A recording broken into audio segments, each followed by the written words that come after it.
who is unlike anyone we've ever seen. If that's not the apex of his powers, it's pretty darn close.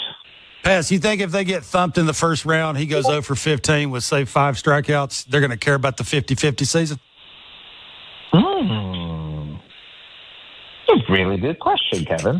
I'm full of them. Yeah, I think they will. I think they will still. I think if you are a fan who actually understands baseball and is willing to embrace the idea that small sample size is a thing, and that just because you go over in a playoff series, it doesn't mean you stink. It just means you had a bad few games.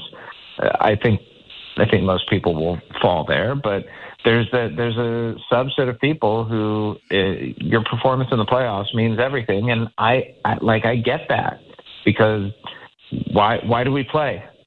Like, what's the purpose of playing during the regular season? It's not to get records, to get a ring. And if you're not playing for a ring, then you're not playing for the right reason.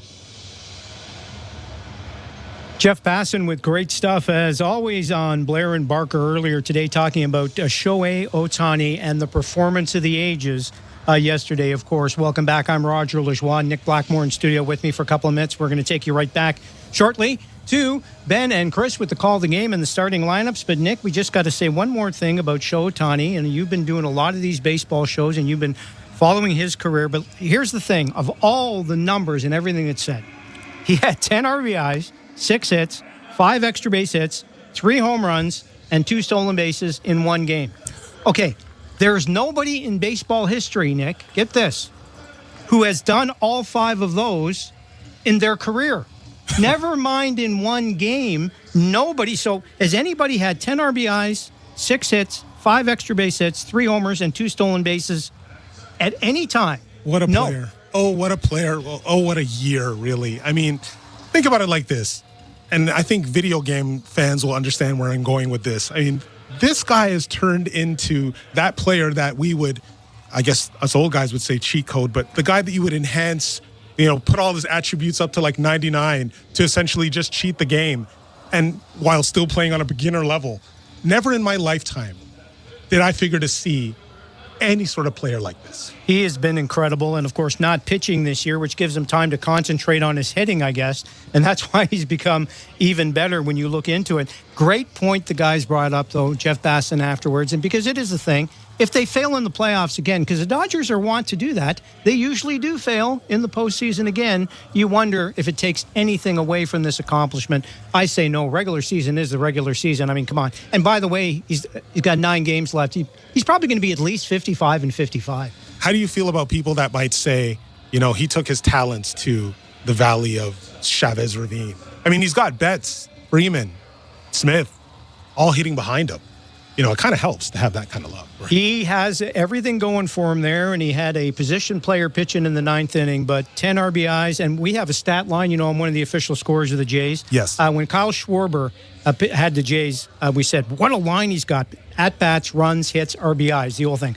He was 5-4, 5-6. I wasn't watching the game yesterday. Scorer calls me and said, hey, did you see Otani's line today? No, what was it? 6-4, 6-10. That's how it looks in the box, so we're not going to see that again. Nick Blackmore, I'm Roger Lajoie. We're getting ready for tonight's game as the Blue Jays and the Tampa Bay Rays meet tonight in Tampa. Jays entering the game with 9 games left in the season. For a look at the starting lineups and the call of the game, let's get back to Ben Shulman and Chris LaRue. Thank you, Raj. Tropicana Field having a light show right now in the outfield as they get set for Game 1 of this series. Blue Jays and Rays, the last road set of the season for Toronto. As we get into that, let's take a look at the lineups tonight. And Chris, who's in the lineup for John Schneider's team? Well, leading off for the Toronto Blue Jays tonight is George Springer. He'll be in right field. At shortstop, batting second is Ernie Clement. Batting third is Vladimir Guerrero Jr. He'll be at first base. In the cleanup spot is Alejandro Kirk. He's behind the dish. DHing tonight is Spencer Horwitz. He'll bat fifth. Batting sixth is Davis Schneider. He'll be in left field. At second base is Leo Jimenez. He'll bat seventh. Batting eighth is Luis De Los Santos. He'll play third base. And in center field, batting ninth is Jonathan Clase. On the mound is Jose Berrios for the Tampa Bay Rays. Leading off is Yandy Diaz. He'll be at first base. DHing and batting second is Brandon Lau. Batting third is Junior Caminero. He'll play third base. Cleaning up tonight is Jonathan Aranda. He'll play second base. Batting fifth is Johnny DeLuca. He'll be in center field. Batting sixth is Josh Lowe. He'll play right field. In left field is Christopher Morel. He'll bat seventh. Batting eighth is Logan Driscoll. He'll be catching tonight. And batting ninth is Jose Caballero. He'll play shortstop. On the mound is lefty Tyler Alexander. For Alexander, it's his 22nd appearance of the year, 8th start, although a lot of those relief appearances were pseudo starts. They put an opener in front of Alexander, and then he'd throw. And this season, he's 6-5 with a 5.58 ERA, 78 strikeouts, 23 walks in 98 and a third innings. The Blue Jays have hit him hard at times. He took a perfect game into the 8th inning once against Toronto this season. But one thing that he's done in a lot of his starts is give up the long ball, which the Blue Jays will try to capitalize on today. Yeah, of course. The Blue Jays have really been hitting that long ball well recently. Vladimir Guerrero Jr. yesterday, Davis Schneider, even Spencer Horwitz has joined that party. They'll look to do that against Tyler Alexander, but I'm most excited to see Jose Berrios, who's on an absolute roll. We talked a lot about Bowden Francis, but I don't think we've talked enough about Jose Berrios. 7-0 with a 1.5 ERA over his last 7 starts. I mean, he's been incredible. To win 7 starts in a row, of course you need some help, but you can't do that without pitching very well. And Berrios certainly has done that. He'll be on the mound second as the mustached lefty Tyler Alexander is loosening up right now. About to get started in the first inning, which is brought to you by Armstrong Bird Food. Bring nature to your backyard with Armstrong, feeding Blue Jays since 1986. Visit ArmstrongBirdFood.com. Rays lead the season series over the Blue Jays right now, 6-4, the last matchup that these teams will have this season. The Blue Jays get another AL East matchup with the Red Sox coming up, and that wraps up their AL East schedule. Neither of these teams have been phenomenal in the division. Blue Jays are 20-26 against the American League East. The Rays are 21-25 against the American League East, and that's part of the reason that the Rays sit in 4th and the Blue Jays sit in 5th in arguably the toughest division in all of Major League Baseball. Alexander has wrapped up his warm-up pitches, and we're about to get going. George Springer steps up to the plate, taps the inside part of home plate, leans back, and looks out at the lefty starter. Alexander tucks the ball into his glove. Below the belt, a breath, he kicks and pitches, and it's a fastball outside, ball 1. Time of the first pitch today, 6:50 Eastern. As always, the roof is closed. It cannot open at Tropicana Field. 1-0. Swing and a foul back on a slider. Make that a cutter. 1 ball and 1 strike. Tyler Alexander loves to throw that cutter. That's the pitch that he throws the most at 32%. Then he'll mix in the 4-seam fastball, the sweeper, and the changeup. His 1-1. Backdoor sweeper for a strike, 1-2. Sweeper was a new pitch this year. Had a slider before when he was a Detroit Tiger, but kind of cut that out and replaced it with the sweeper. 1-2. Swing and a fly ball right center field. Going back low, the right fielder onto the warning track. He makes the catch, and it's a long first out. Well, George Springer was right on that changeup from Tyler Alexander. I thought he might have gotten it, but just in front of that warning track out in right field for the out. So with 1 down, here's the Blue Jays shortstop, Ernie Clement, who has seen and homered off Tyler Alexander before when Clement was a Guardian and Alexander was a Tiger. Lefty's pitch. Sweeper up top, ball 1.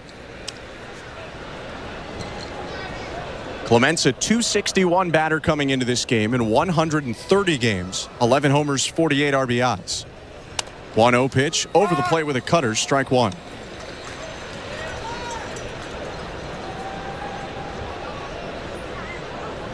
One out and the base is empty. No score. Top of the first. Alexander's pitch.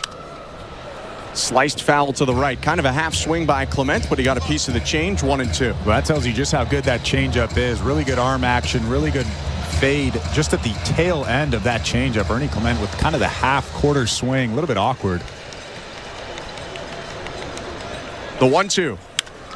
Swing and a fly ball, shallow right field, low jogging forward, and he'll make a one-handed catch. 2 flyouts to right, 2 down, nobody on top of the first. And here comes Vladimir Guerrero Jr.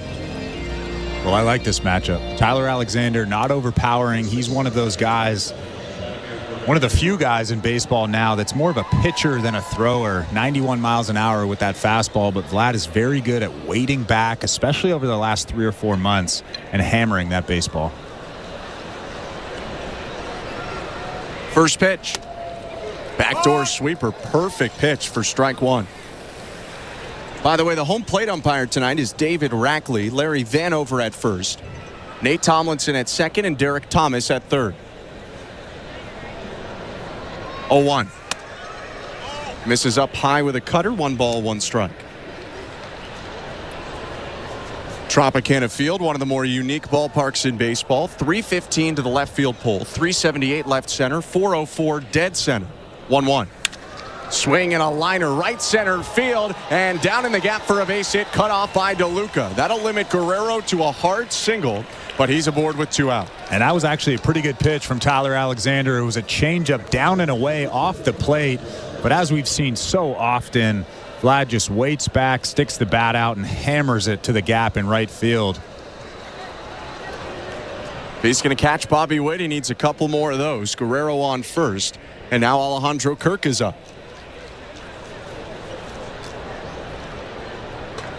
The pitch. High ball 1. So just to go back, 315 to the left field pole, 378 left center, 404 to dead center field, 378 again to right center, and 322 to the right field pole. 1-0. High, 2-0. Not to mention, Chris, I have the ground rules up on my computer if we need them. I'm going to pray that nothing hits the catwalk tonight, but I probably already ruined that by saying it. It's always fun when a ball hits the catwalk, though. 2-0. Called strike, 2-1.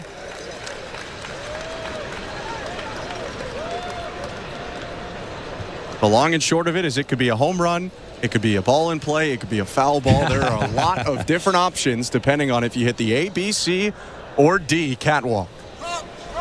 Time called for just before the pitch, and Alexander whips it to the backstop. He was already in his motion, but Kirk was granted time by David Rackley.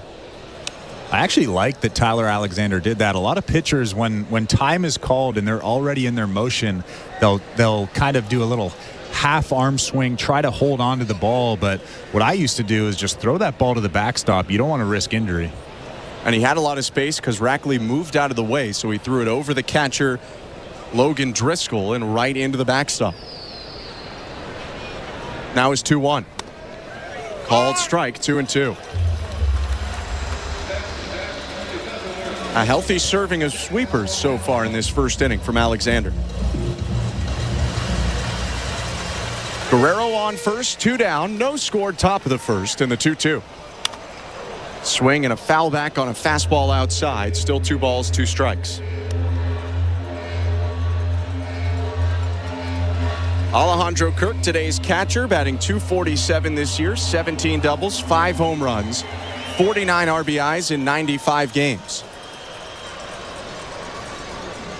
Another 2-2. High ball 3.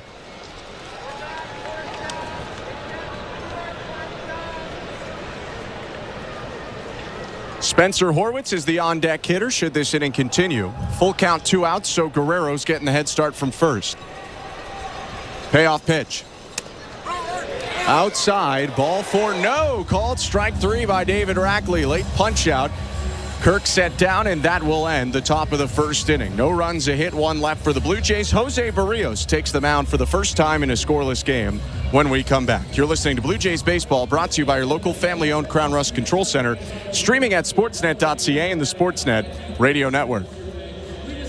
It's time to celebrate you with the Party at the Ballpark. On Friday, September 27th, dial up your fall wardrobe with the Blue Jays Fanal Giveaway presented by TD. They go back-to-back in the bottom of the ninth. How much fun was that? It is loud here at Rogers Center, and 40,000 are chanting his name. Get ready for good vibes and a chance to win great prizes. What a weekend for the Blue Jays. Fan Appreciation Weekend, presented by TD, September 27th, 28th, and 29th. For tickets, visit BlueJays.com. At Crown Rust Control, protection runs deep because every Crown Rust Control Center is owned by a local family who cares beyond business. Your Crown Rust Control is 100% committed to their product, to you, to their community, which is your community. Protecting you and what matters to you is equally important as protecting your vehicle. Beat the rush. Protect your vehicle with Canada's #1 rust protection today. Find your local family-owned Crown Rust Control Center at crown.com. At Bet365, we don't do ordinary. That's why we introduced in-game betting. Because when the game starts, the action doesn't stop. With in-game betting, you can wager on game props, player props, totals, and the money line. And remember, in-game, you can track your same-day parlay with the option to cash out. Check out in-game betting and find out why. It's never ordinary at Bet365. Must be 19 years or older. Ontario only. Please play responsibly. If you or someone you know has concerns about gambling, visit connexontario.ca. This is Toronto Blue Jays baseball. In time! What a play, Bo Bichette! On Sportsnet 590 The Fan and the Sportsnet Radio Network. Welcome to the Timbermark broadcast booth. I'm Ben Schulman alongside Chris LaRue. Roger Lajoie is our host today. Nick Blackmore, our producer, and Tom Young, our technical director. 31st start of the year for Jose Berrios, and what a magnificent season it's been for the righty. 3.44 earned run average for Berrios, a 16-9 record, 1 win off the American League lead right now, 2 off of Chris Sale's Major League lead, and over 183 innings for Berrios. He starts with Yandy Diaz, the right-handed hitting first baseman, and the pitch. Fastball low, 1-0. And just to put things in perspective, Jose Berrios had over a 6 ERA in July. So to be able to put together a season like he's putting, that tells you just how good he has been outside of that 1 month. 1-0 pitch, chopped foul, a slurve hit back behind Diaz, 1-1. For Berrios, it was kind of to the mountaintop to start the year, down in the valley, and then back to the mountaintop again. Although the first batter he faced in the season was Diaz, and he homered off of him in the season opener. 1-1. Slurve outside, 2-1.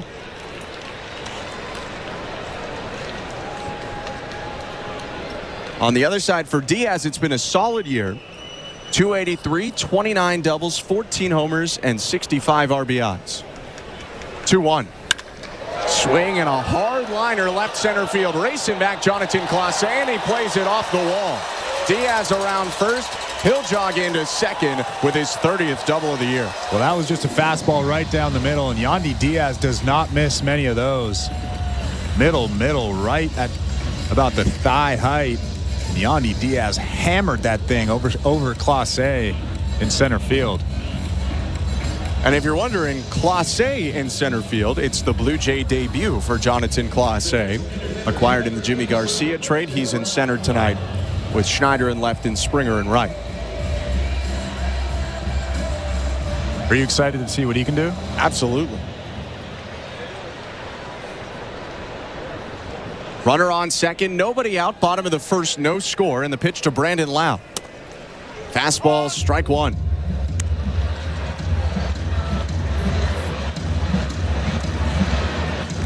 Lau's a left-handed hitter, small in stature but big in terms of power. Has only played 99 games this year and has 19 homers. 0-1. High, 1 ball, 1 strike.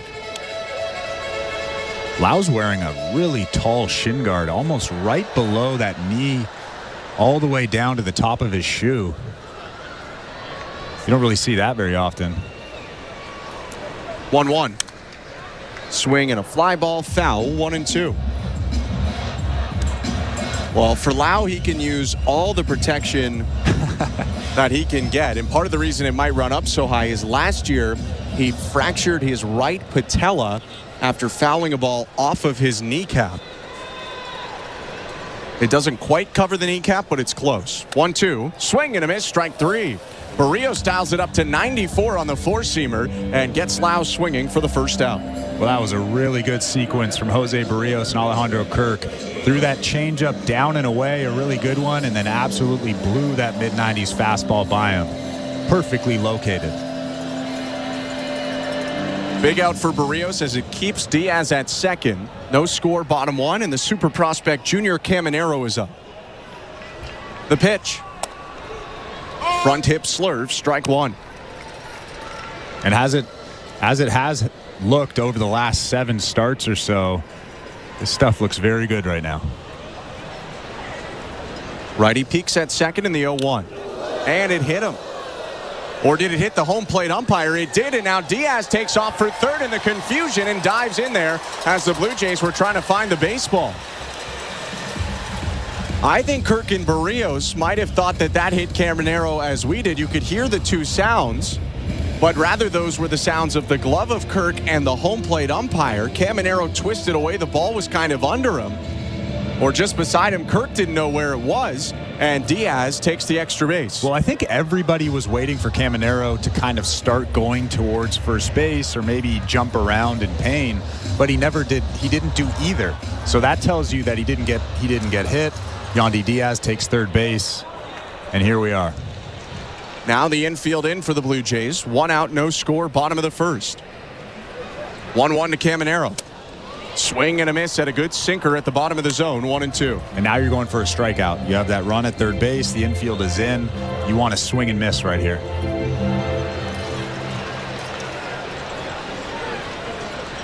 One ball and 2 strikes. Berrios rocks and deals. High fastball popped up right side of the infield. Guerrero jogging onto the infield turf, steps into foul territory and makes the catch. 2 outs, and Diaz is going to have to stay at third. And that is a perfectly located pitch. You could see Alejandro Kirk with the target almost standing up as he does so often. But you want to elevate that fastball there because really the only thing a hitter can do there is pop it up like he did or swing and miss. A great pitch from Jose Berrios. Berrios looks to strand Diaz now with 2 down. The infield backs up, shifts to the pull for the left-handed hitter, Jonathan Aranda. First pitch. Swing and a miss at his slurve, 0-1. That thing is sharp right now. I was going to say, you mentioned his stuff. This probably hasn't been the best year for his slurve. This is about as good as it's looked in months. Definitely. That's a good sign for the Blue Jays, not so much for the Rays. 0-1. Fouled back, 0-2. Manager Kevin Cash asked before the game about Berrios. Mentioned that they've seen him a lot, and that's why they know they have their hands full tonight with Jose Berrios. 0-2, 2 outs, runner on third, no score, bottom of the first. Berrios set at the belt, looks to the plate, and delivers. High fastball, Aranda lays off, 1-2.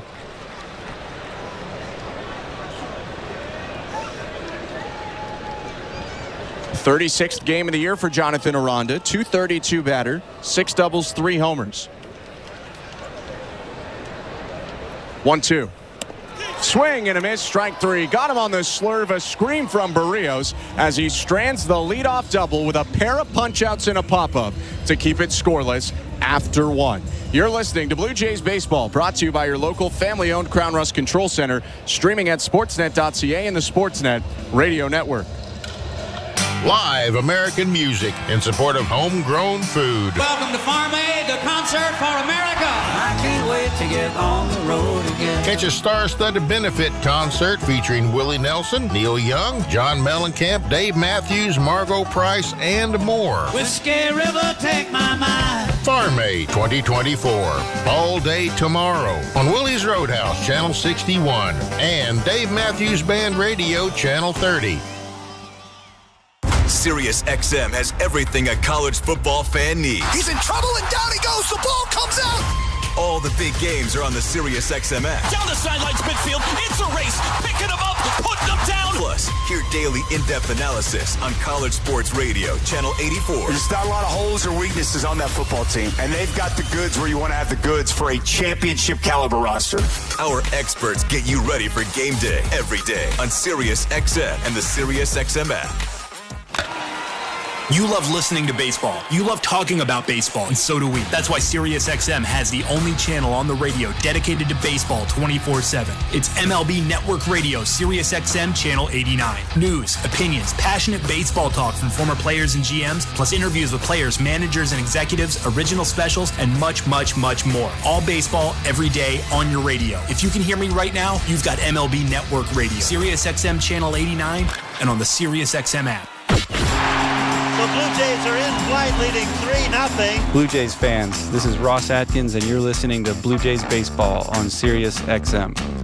Sportsnet Radio Network. The second inning is presented by Bet365. At Bet365, you can watch thousands of live games, build your own bet, and can even make a bet while the game's still being played. 19 plus, play responsibly, Ontario only. 0-0, top of the second. Spencer Horwitz is up against Rays starter Tyler Alexander. The pitch. Inside with a sinker, ball one.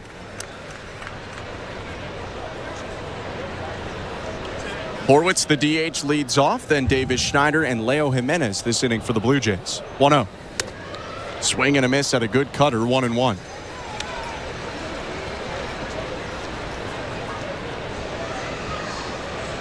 Spencer Horwitz batting .275 on the season, 19 doubles, 12 home runs. He's driven in 36, 1-1.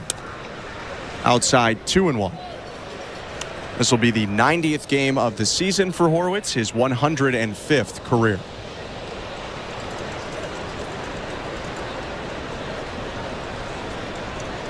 (2-1). Front door sweeper for a strike, 2-2. Tough pitch right there, up and in. Just clipped the top part of that strike zone. Spencer Horwitz immediately looking back at home plate umpire Larry Vanover, asking where that was.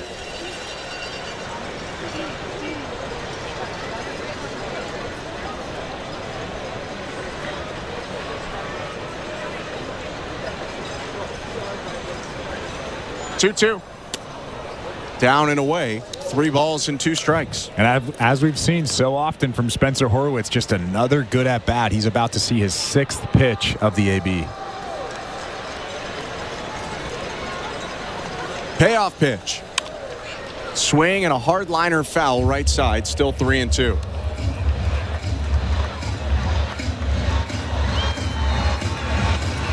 I remember there was a game earlier in the year. I forget exactly which one, but Horwitz had a bunch of hits, and he only saw 7 pitches and 4 at-bats that night.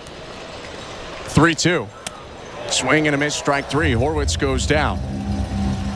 Horwitz had mentioned to me the next day, he said, you know what, it was fun, but I think I'm going to beat that total in 1 at-bat tonight because I didn't feel comfortable seeing only 7 in a game. Yeah, I wonder what his reason for doing that was. Obviously, he's been such a pro hitter for the majority of his professional career. I'm sure somebody kind of was in his ear about seeing too many pitches, being too selective, and here we are.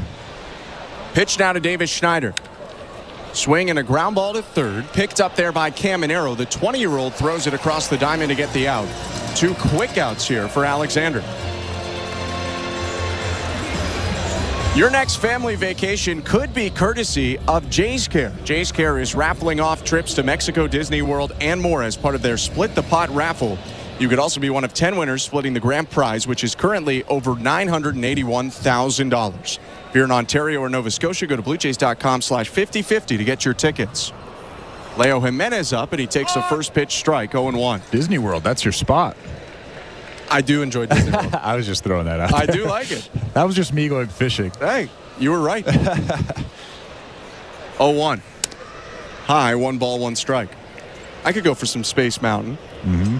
I wasn't allowed on the Hulk, though, when I went there. A little bit too young. Blue Jays in St. Petersburg, Florida. Second inning, 1-1. Called strike, 1-2.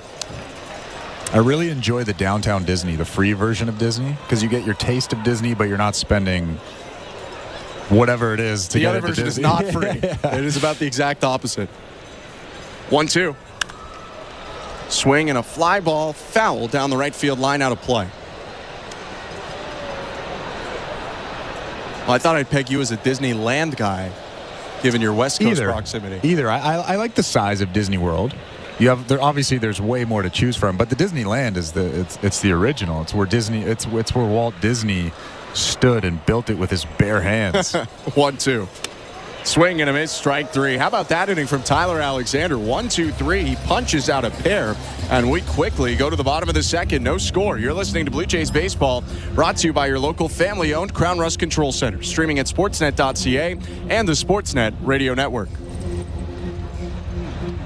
At Crown Rust Control Center, protection runs deep because every Crown Rust Control Center is owned by a local family who cares beyond business. Your Crown Rust Control Center is 100% committed to their product, to you, to their community, which is your community. Protecting you and what matters to you is equally important as protecting your vehicle. Beat the rush. Protect your vehicle with Canada's #1 rust protection today. Find your local family-owned Crown Rust Control Center at crown.com. We're 2menintruck.ca. We've got lots of men and lots of trucks, so get ready to be moved. Think 2menintruck.ca. So when you gotta move, all moving day. Think 2menintruck.ca. Cause all of us movers are not the same. So that's our company name, 2menintruck.ca. We're lots of men with lots of trucks, so give us a call today. Which Looney Dogger are you? The fork and knifer, splatterer, condiment queen, or Big Dipper? This season at Rogers Center, every Tuesday home game is Looney Dogs Night, presented by Schneider's. You will have the opportunity to purchase $1 hot dogs from various concession stands around the stadium. Then show the world your Looney Dog style. Because whether you're the mustard maven or ketchup king, no Blue Jays game is complete without hot dogs. So don't miss out on this deal. Looney Dogs Night, presented by Schneider's, every Tuesday home game. I give you the world, but there's other planets too. Hola, soy Vladimir Guerrero Jr. Está escuchando a Toronto Blue Jays Baseball en la radio de Sportsnet. Welcome to the Timber Mart broadcast booth. Don't strike out on your next home improvement project. Your team at Timber Mart has the great advice and the products you need so you'll get the job done right. Knock it out of the park and win the day with Timber Mart, Canada's building center. Bottom of the second, Berrios' pitch to Johnny DeLuca, outside ball 1. No score, Blue Jays and Rays in the Timber Mart broadcast booth. I'm Ben Schulman alongside Chris LaRue. 1-0 to DeLuca. Swing and a ground ball foul, 1-1. Oh boy, that sweeper is outstanding tonight. Sorry, slurve. Slider, slurve, sweeper. I don't know what it is. Pitch that moves a lot, both horizontally and vertically. Berrios used it to strike out Aranda for his last out. 1-1.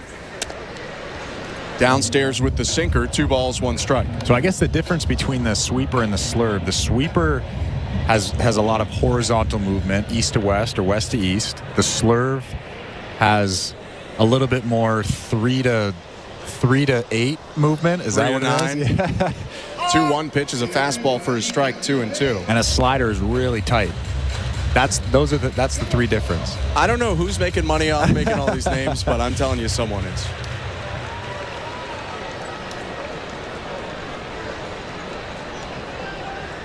Two-two. Slurve hit back foul. A miss by Berrios. He left it middle down in that zone, but DeLuca didn't take advantage, and it's still 2-2. Still was really tight. Even though it was kind of a backup slurve, it was still really tight. A lot of good spin on it. That tells you that he has a pretty good finish right now. 2-2. Slurve again lined foul right side, and they'll do it once more at 2 balls and 2 strikes. I don't know if you noticed, but the Rays bullpen wasn't moving when that ball was coming towards them. They were unfazed. No. They're playing the game. The game of who, chicken? Yeah. Although that ball wasn't going very hard, so it wasn't that difficult not to move. 2-2. Hit foul again. DeLuca fouling off 3 straight 2-strike pitches. That one a fastball.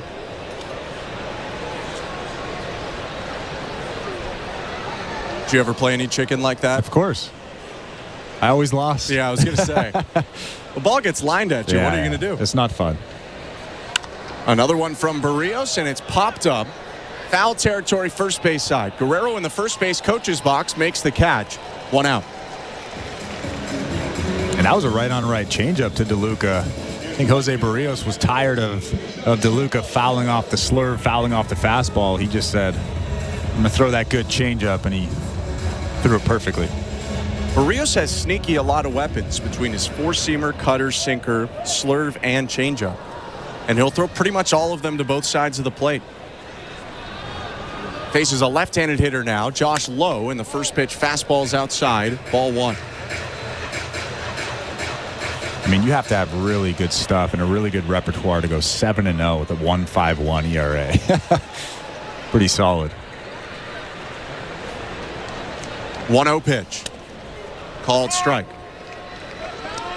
Only guys who have done it 8 in a row in Blue Jays history are Roy Halladay and Roger Clemens. Good company. Oh, yeah. 1-1. Check swing, pitch called high, and they're going to peel down to third base, and that's going to be ruled no swing. So it's 2-1. It's funny there. Kirk didn't ask for the appeal. Berrios really wanted it. He was pointing, and credit to Larry Vanover, he allowed Berrios to ask. 2-1. Change up outside, 3-1. Yeah, for whatever reason, umpires, I don't know if it's ego or just they don't love when pitchers ask for the appeal. They prefer for the catcher to kind of ask for the appeal. 3-1 pitch. Foul tip, strike 2. You think there's any pressure on the offense tonight trying to get Berrios that 8th straight win? Maybe a little bit. Maybe a little bit. More pressure on Berrios, though. Yeah, of course. 1 out, base is empty. Full count, bottom of the second. His pitch to Josh Lowe. Fouled back. Left-handed hitter Lowe is the younger brother of Nathaniel, who the Blue Jays just saw with the Rangers.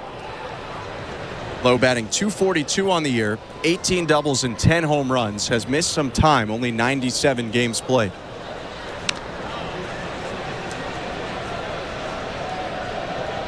New baseball for Berrios. Palms it up, kicks his heel into the dirt just in front of the rubber, and now he's set.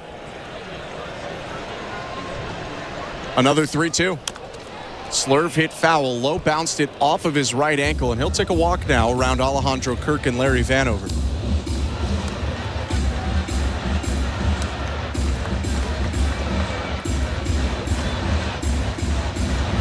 The Rays have made Berrios use a lot of pitches so far in this inning. It took 8 to get Johnny DeLuca, the leadoff hitter, and now 7 against Josh Lowe in a full count.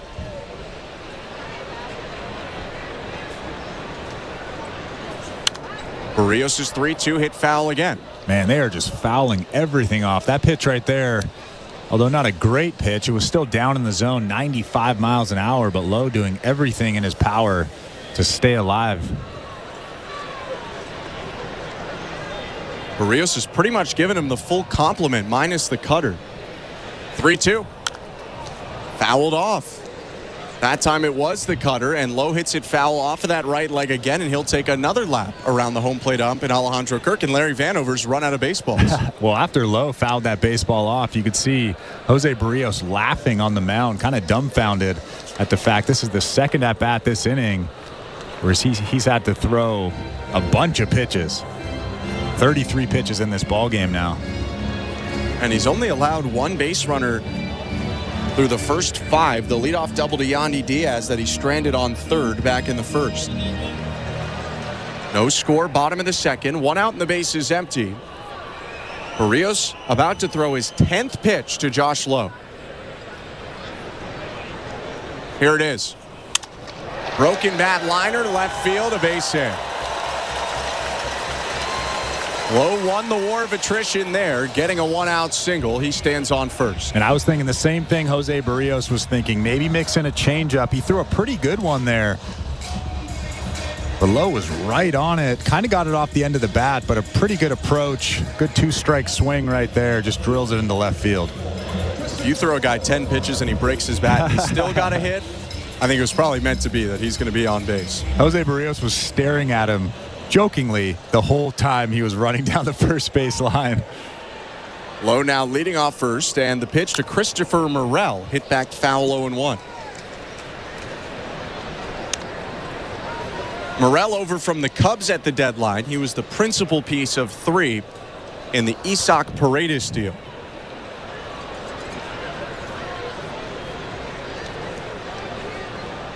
Oh, 1. Swing and a high pop-up. Behind the plate, foul territory. Kirk can't see it, but it's out of play anyway. It's 0-2. It was a big league pop-up, wasn't it? That was really high up there, and you can't really blame Kirk when you're staring up at a light-colored roof trying to find that pop-up way up there.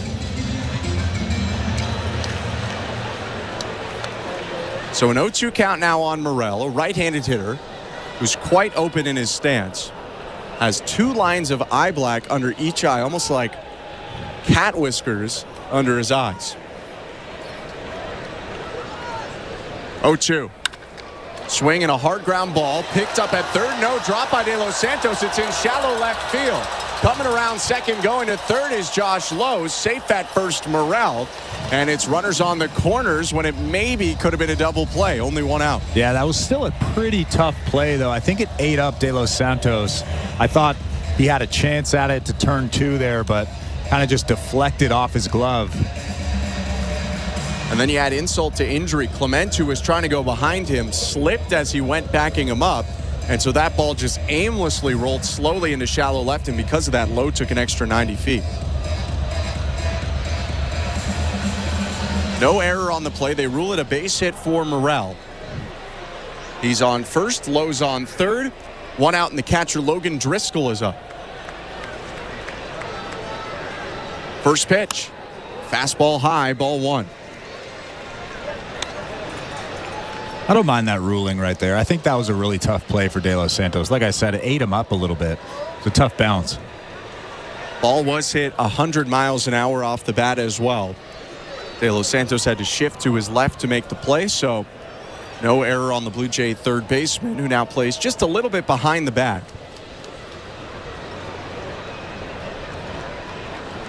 1-0. Swing and a miss. Driscoll, the left-handed hitting catcher, playing in his 10th major league game. He was the September call-up on the position player side for the Rays.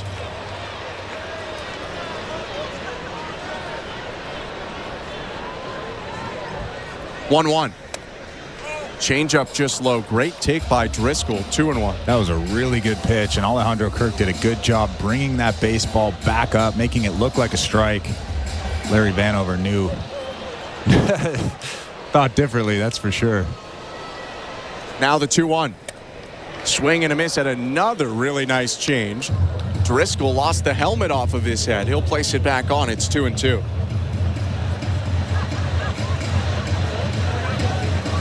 Driscoll wears somewhat of a neck collar as he bats at the plate right now. White pant legs hiked up and neon socks in a lot of different colors underneath. 2-2. Fastball called, strike 3. Froze him with the sinker. 2 down. Yeah, Driscoll was absolutely fooled on that one. Good fastball on the inside part of the plate. 94 miles an hour. He's got some zip on that thing tonight. And he started it inside. Driscoll kind of leaned back slightly out of the way, and then it just curled back over the plate. More traffic for Berrios after the runner on third in the first, but another chance to strand it. First and third for the Rays. No score. 2 outs, bottom of the second, and Jose Caballero is up. The pitch to the 9-hitter. Slur for a strike. Caballero hitting .227 on the season, 24 doubles, 9 home runs, 44 RBIs as the Rays shortstop. 0-1. Swing and a fly ball left center field. Schneider racing under it, makes a nice catch off to his left. And that'll do it for the second inning. 2 hits for the Rays, but no runs, 2 left, and no score as we go to the third. You're listening to Blue Jays Baseball, brought to you by your local family-owned Crown Rust Control Center, streaming at sportsnet.ca and the Sportsnet Radio Network. It's time to celebrate you with the party at the ballpark. On Friday, September 27th, dial up your fall wardrobe with the Blue Jays Fanal giveaway presented by TD. They go back-to-back in the bottom of the ninth. How much fun was that? It is loud here at Rogers Center, and 40,000 are chanting his name. Get ready for good vibes and a chance to win great prizes. What a weekend for the Blue Jays. Fan Appreciation Weekend, presented by TD, September 27th, 28th, and 29th. For tickets, visit BlueJays.com. Hi, I'm Buck Martinez, live from the showdown between Pizza and inflation.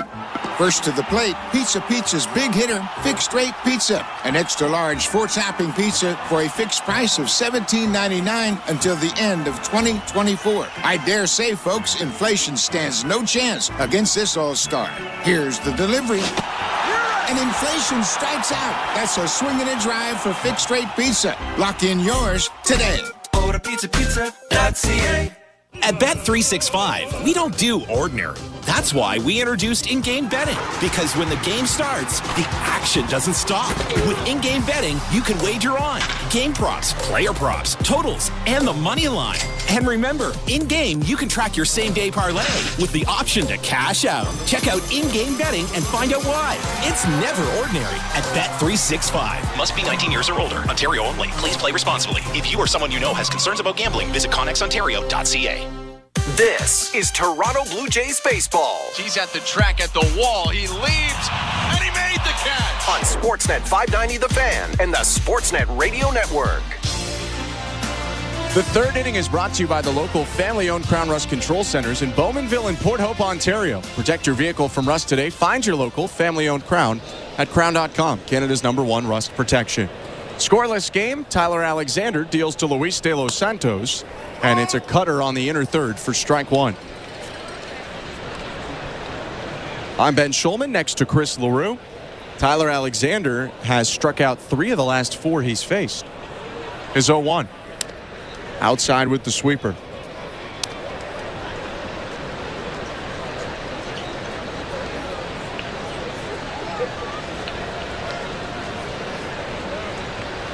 One. Swing and a fly ball, shallow right field. Going out there, the second baseman Aranda waved off by Lowe, sprinting in. The right fielder makes the catch. 1 out. Pretty good changeup right there from Tyler Alexander. We've seen him throw a few really good ones. That one right there might have been the best one of the night. Down and away, good fade. De Los Santos just hits a weak pop-up to right field. So that brings Jonathan Clase up to the plate for his first at-bat as a Blue Jay. Acquired from Seattle in the Jimmy Garcia deal, the switch hitter will bat from the right side. Alexander's pitch. Called strike, looked a little outside. It's 0-1. Clase, 5'10", 150 pounds, but he's got some power. 12 homers in 94 AAA games this year. 0-1. Swing and a foul back on a middle fastball, 0-2. Yeah, there's a lot there, but I guess he just hasn't put it all together yet. Just 22 years old, 79 stolen bases last year, 38 this year, 55 in 2022. I like that. You could describe him as a player with a lot of tools, for sure. 0-2. And it hit him right on the left forearm. Cutter got out of control there for Alexander and ran inside, and hopefully everything all right for Clase. That got him in the hand, actually, and he's hunched over right now as Jose Ministral, the head athletic trainer, goes out to check on him. Well, that's not what you want in your first at-bat with a new team, but he pulled that arm in, and it kind of missed the elbow guard and got him right in the left forearm. Actually, it might have got him in the top of the hand. Yeah, I think it got the back of that left hand. And he's not a guy that wears the padded batting gloves like you see a lot of guys wear. A lot of guys will wear that top of the hand guard. He wears nothing, just the regular type batting gloves. He's taking the batting gloves off and smiling, talking to Ministral right now. So that seems like good news. And he was quick to get his shin guard off as he got hit by the pitch, and he'll now jog down to first base. So that is great to see, and although that's probably not the way he wanted to get on base, now we get to see the speedster on first with 1 out. Well, if I'm Clase, I'm stealing second and I'm stealing third. And that is that. Mark Budzinski in his ear right now, the first base coach. Clase getting the sliding mitten on as he takes his lead off first, held on by Yandy Diaz. The pitch to George Springer. Called strike. There's a big hole on the right side of that infield. We've seen George Springer shoot that hole quite often this season. Jonathan Aranda is playing about behind second base, and of course Yandy Diaz is holding Clase on at first. Step and throw over to first, and Clase gets back in easily. The base runner had turned a little bit diagonally towards second base, and maybe that caught the attention of Alexander.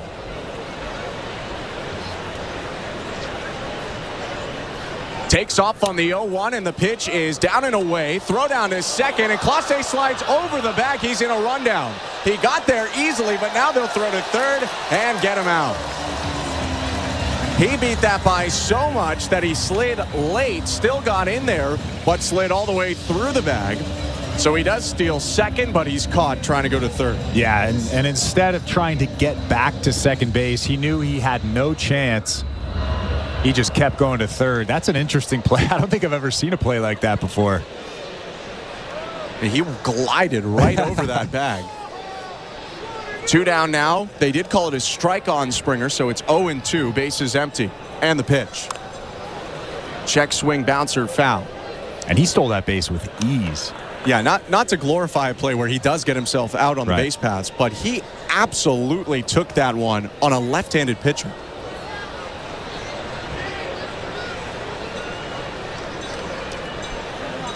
0-2 outside. And if that's a glimpse of what he can do, a Billy Hamilton type where he's 50, 60, 70 stolen bases, I'll take it. 1-2. Called strike 3. Perfect fastball on the inside edge gets Springer, and that's going to do it for the top of the third. No runs, no hits, no errors, and nobody left for the Blue Jays. No score, middle of 3. You're listening to Blue Jay Baseball, brought to you by your local family-owned Crown Rust Control Center. Streaming at sportsnet.ca and the Sportsnet Radio Network. The UEFA Champions League is back on Sirius XM FC, and this year it's bigger than ever. Absolutely ridiculous from Real Madrid. Merseyside magic from Mo Salah. Now with more matches featuring soccer's most iconic clubs as they battle it out for European supremacy. What a start for Inter! Haaland scores the hat-trick! From the league phase to the final, the Champions League is on Sirius XM FC 157 and the all-new Sirius XM app. Are you regretting eating that gas station hot dog? Yeah, we know. We've been there too. This is a message for baseball fans like you. Did you know that you get a channel that's talking baseball 24/7 as part of your Sirius XM subscription? What? Our lineup includes shows hosted by former big leaguers and executives. Plus, you'll hear from 17 managers each week. MLB Network Radio is on Sirius XM Channel 89. Or just search MLB Network Radio on the SXM app. Sirius XM Sports. We're more than just a game.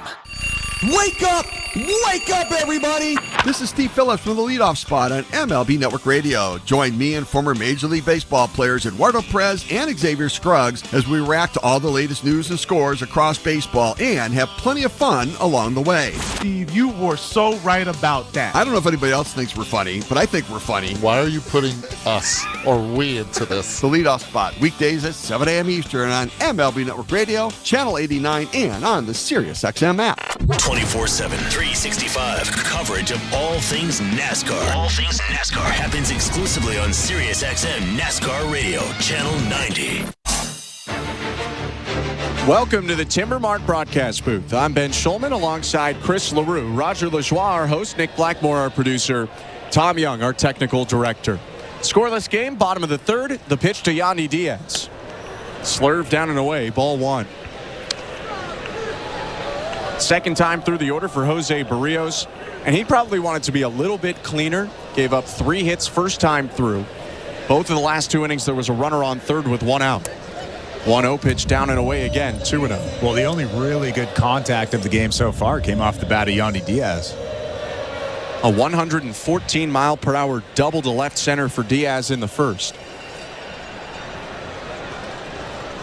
2-0. Change up inside, ball 3. Jose Berrios nodding his head. Not sure why. Maybe just saying that was a good pitch. It was a pretty good pitch, but it was inside, and now the 3-0 from Berrios. Fastball on the outside corner. Diaz had taken a step to first. He'll turn right back around and get it back in the box. 3-1. Well, Diaz knew that was a strike. I think he was just hoping that the home plate umpire would call that a ball. Kind of a fake it till you make it. Yeah. The 3-1. Down and away, ball 4. Through a couple strike-to-ball sliders, they all landed down and away. Diaz didn't offer at any of them. Berrios shakes his head as he walks the leadoff batter. Yeah, that was a pretty good at-bat from Yandy Diaz. Yandy Diaz, of course, is a great hitter, but took some tough sliders that look like strikes, just like you mentioned, and then kind of glided off the plate. That brings back up Brandon Lau, the 2015 third-rounder out of Maryland. First pitch. Hit foul to the left, 0-1.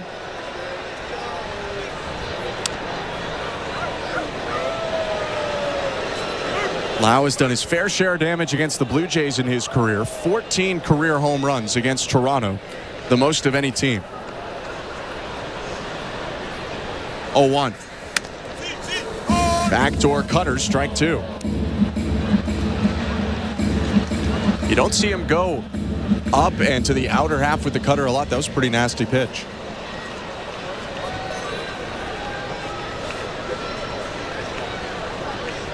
The 0-2.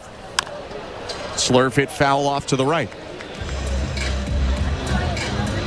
He's throwing everything tonight. Good changeups, that cutter, the slurve, four-seam fastball, sinker. The Rays are forcing him to, in a way. They are not going down easy. They've made Berrios throw 52 pitches already, and there's no outs in the bottom of the 3rd. Another 2-strike offering. Swing and a miss, strike 3. Gets him on the back foot slider. Some frustration from Lau as he punches out for the first out of the bottom of the 3rd. Well, that was a beautiful slurve. You could see Jose Berrios kind of screaming after he threw that pitch. Looked like it was right down the middle, then broke down and in, and Lau just swings right over the top of it. Berrios now faces Junior Caminero, the 20-year-old third baseman. And the pitch. Swing and a fly ball right field. Springer in a dead sprint back to the warning track. Turns and plays it off the wall. Diaz around second, jogging into 3rd. The throw to second base is late. Caminero slides in with a double. Well, Yandy Diaz had to wait to see if George Springer would catch that baseball. He was kind of standing, hovering around second base, but as soon as he saw that baseball go over his head, he sprinted to 3rd base, and then Caminero just pretty easily slides into second base with a double.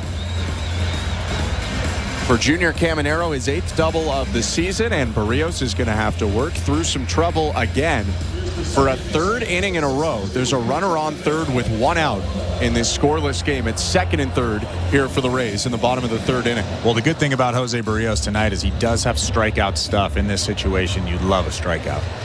Jonathan Aranda is up, who he struck out on a slurve in the 1st. The pitch. Fastball, strike 1. Blue Jays have the corners in, but the middle infield back.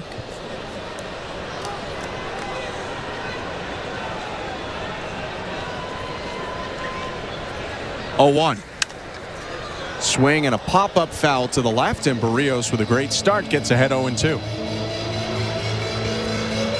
And now you expand. It's pretty simple. If you get ahead 0-2 with a guy on 3rd base, 1 out, you expand. Either that fastball up that he's so good at throwing, or you bury an off-speed pitch. But if you bury an off-speed pitch, you better block that baseball. Kirk does rate very highly around Major League Baseball in blocks in the top 10.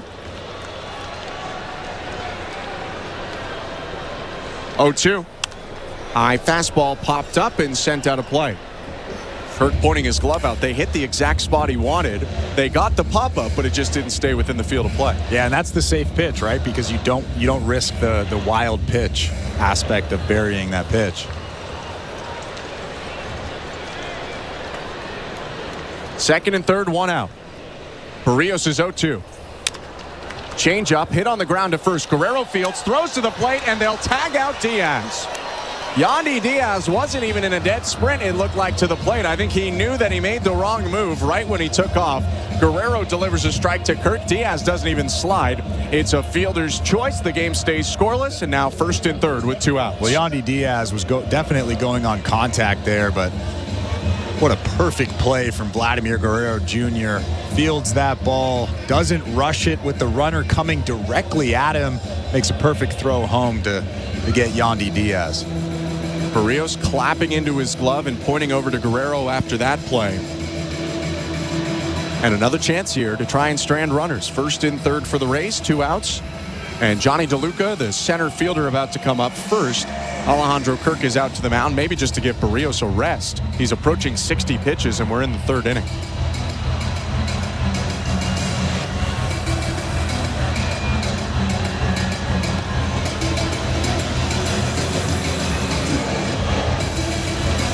Mound meeting over, and Alejandro Kirk walks back to the plate. The mustached right-handed hitter, Johnny DeLuca, about to step in. He's batting .215 on the season. 6 home runs in 100 games, brought over from the Dodgers this offseason.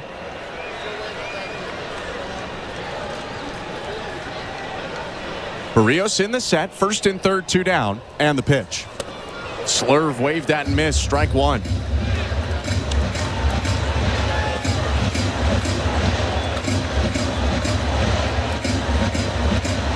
And he really has that pitch working tonight.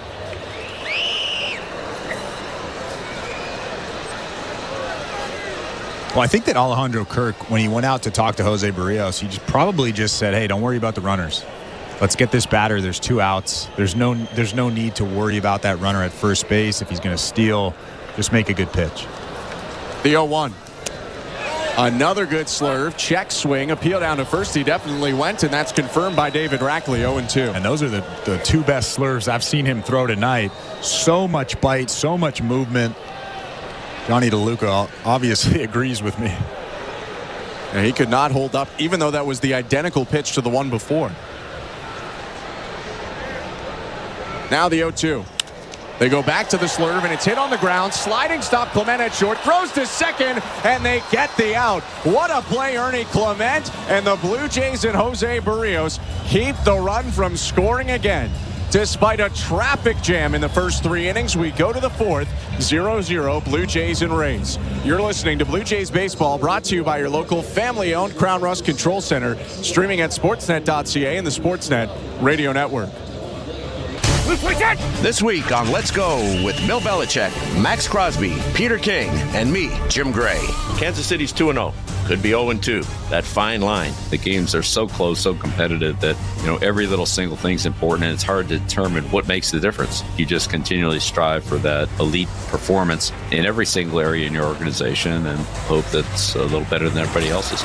Listen to the extended version of Let's Go, now available exclusively on the all-new SiriusXM app.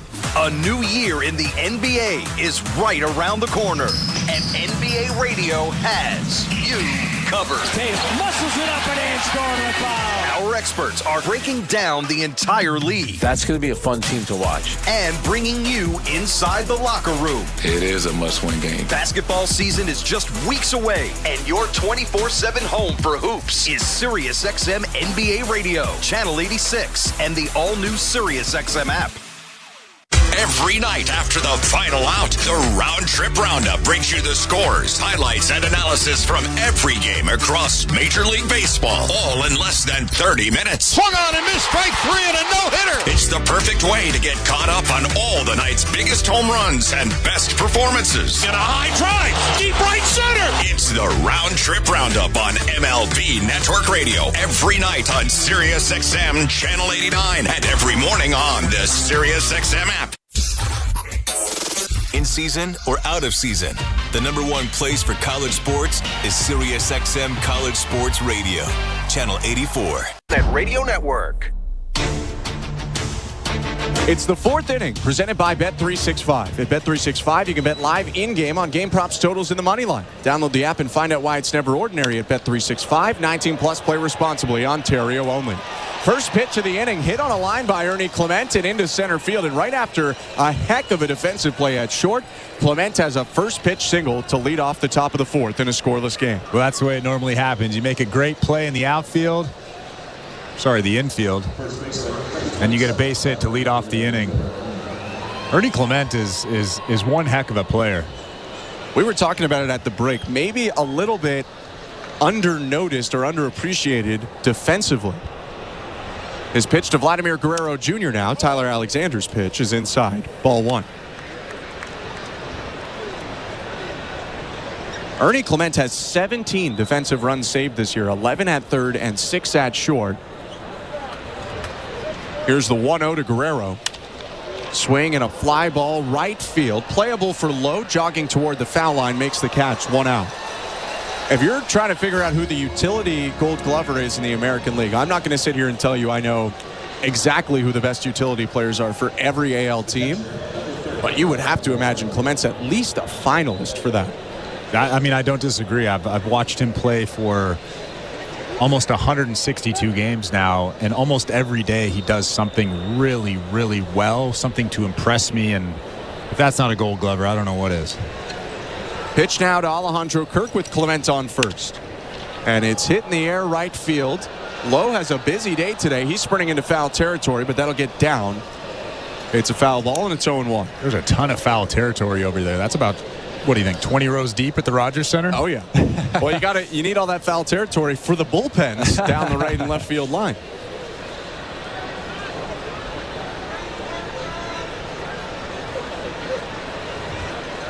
Kirk settles back into the box, closed stance. Here's the 0-1. Swing and a fly ball to right field. This one's going to stay fair. Lowe, again busy, moves in and makes the catch. 2 outs. Tyler Alexander's really pounding these Blue Jays hitters in right now. That was just a sinker in on the plate. Just jamming Alejandro Kirk. Did that 2 or 3 times to him. It's been very efficient so far. 47 pitches, 48 make it for Tyler Alexander. 2 outs, top of the fourth. Runner on first, and the pitch now to Spencer Horwitz, left on left. Called strike.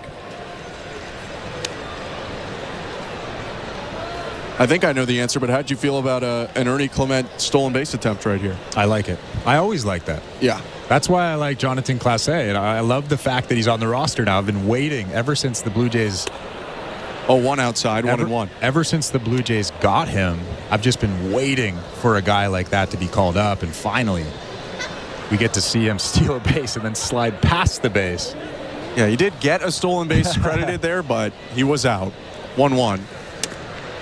Low ball 2. No, it's called a strike. Looked a little bit below the knees, and Horwitz kind of threw his head back for a sec. Now he refocuses before the 1-2.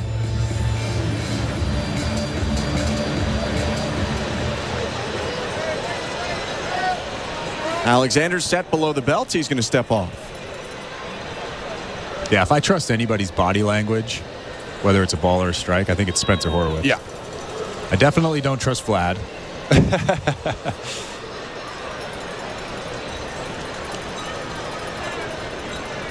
1-2.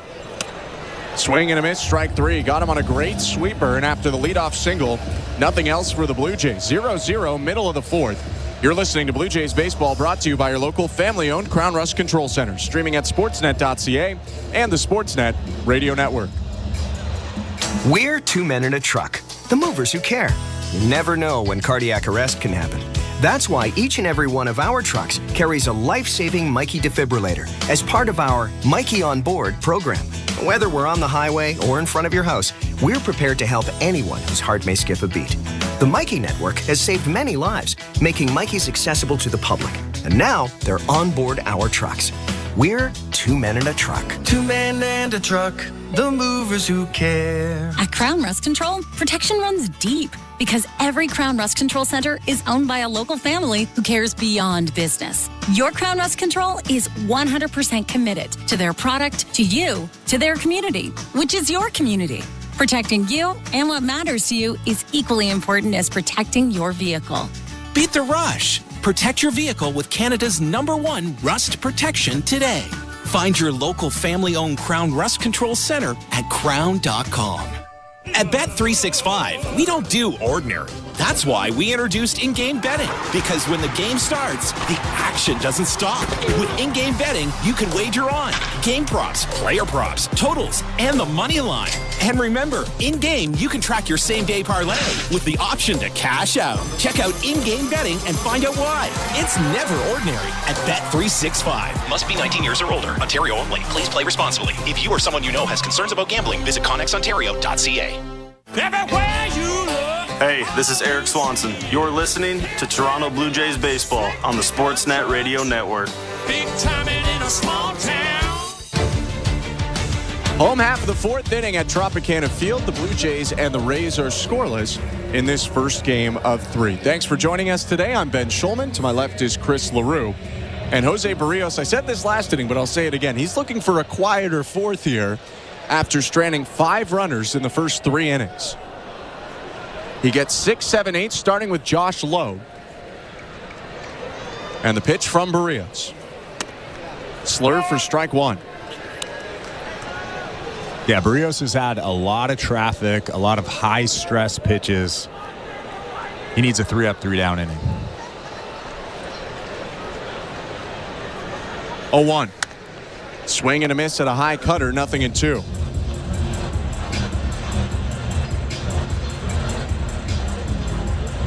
It was high stress when Berrios and Lowe faced off in the second. Josh Lowe worked him for 10 pitches before singling to left. 0-2. Slurve popped up and out of play foul. After Josh Lowe bats, we'll take a look at the St. Louis Bar and Grill out-of-town scoreboard. 0-0 in St. Petersburg. Berrios with a breath and another 0-2 pitch. Slurve golfed out to center field right at Clase, who makes a head-high catch on a line. 1 out. The out-of-town scoreboard is brought to you by St. Louis Bar and Grill. Devilishly good since Toronto first raised the trophy in '92. Join them for wings, ribs, beer, cocktails, and catch every play at your local St. Louis Bar and Grill. Download the app or visit stlouiswings.com for more details. Always devilishly good. Before we get to the out-of-town scores, again 0-0 at the Trop. 1 out, base is empty, bottom of the 4th. And Christopher Morel is up. Right on right pitch. Hit on the ground to third. De Los Santos vacuums it up. Sidearm throw to first in time. 2 down. Already a final today in Major League Baseball. The Chicago Cubs defeating the Washington Nationals 3-1 at Wrigley Field. And a lot of games underway on the St. Louis Bar and Grill out-of-town scoreboard. Big one going on in Baltimore as the Tigers are taking on the Orioles. It's 3-0 for Baltimore right now. Tigers are in a tie right now for the final wild card spot in the American League. The pitch to Logan Driscoll, low ball 1. It is unbelievable that the Tigers, who sold at the deadline and were further back at times than the Blue Jays were from the wild card, have climbed up to tie Minnesota. 1-0. Swing and a miss. How do you feel about that? I think it's fun. Yeah, I mean, they got a lot of fun players. Tarek Skubal in the playoffs would be nice. And, for a team that feels like it's been stuck in a perpetual rebuild, it is nice to see them potentially breaking through. 1-1 pitch is a broken bat grounder to first. Guerrero waits for it, picks it up, and jogs to the bag to end the inning. Well, there was that clean inning that Berrios was looking for. A 1-2-3 bottom of the 4th, and we race to the 5th. In a scoreless game. You're listening to Blue Jays Baseball, brought to you by your local family-owned Crown Rust Control Center, streaming at sportsnet.ca and the Sportsnet Radio Network. Try on mom jeans. 80s and 90s pop, so soft and nostalgic. It'll have you decorating your kitchen with country geese. From Celine Dion, Wilson Phillips, and more. Indulge in the allure of mom jeans. Now for a limited time on Channel 17. And available year-round as one of over 200 extra channels on the SiriusXM app. Sirius XM has everything a college football fan needs. He's in trouble and down he goes. The ball comes out. All the big games are on the Sirius XM app. Down the sidelines, midfield. It's a race. Picking them up, putting them down. Plus, hear daily in-depth analysis on College Sports Radio, Channel 84. There's not a lot of holes or weaknesses on that football team, and they've got the goods where you want to have the goods for a championship caliber roster. Our experts get you ready for game day every day on Sirius XM and the Sirius XM app. If you want to win your fantasy football league, you need to listen to Fantasy Sports Radio. From lineup decisions to daily fantasy to waiver wire advice, injury updates, and so much more. You cannot afford to drop a running back. Our experts will help you dominate. I think there's value there on Austin Eckler in PPR formats. Set your lineup with Fantasy Sports Radio. Your home for fantasy football all season long. Channel 87 and on the all-new Sirius XM app. Fantasy football players, from start-sit decisions to waiver wire advice. Win your fantasy football league with Fantasy Sports Radio. Channel 87 and on the Sirius XM app. Sportsnet Radio Network. Welcome to the Timbermark broadcast booth. I'm Ben Schulman alongside Chris LaRue.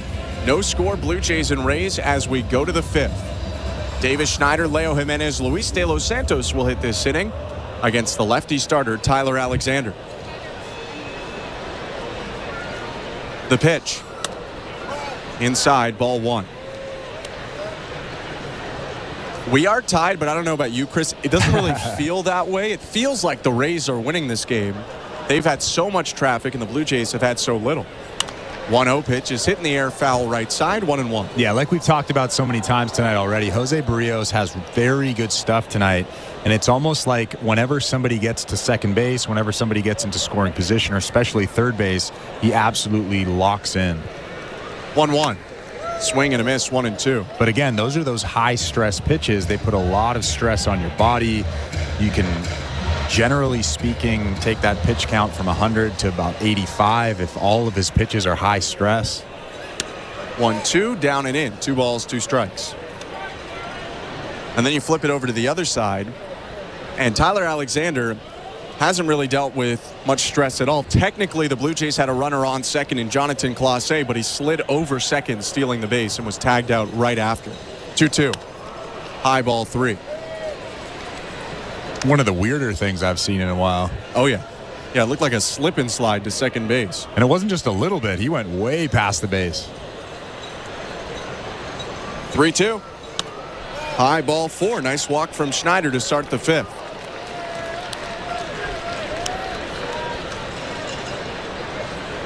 We started talking about the St. Louis Bar and Grill out of town scoreboard last inning. Let's continue it this inning.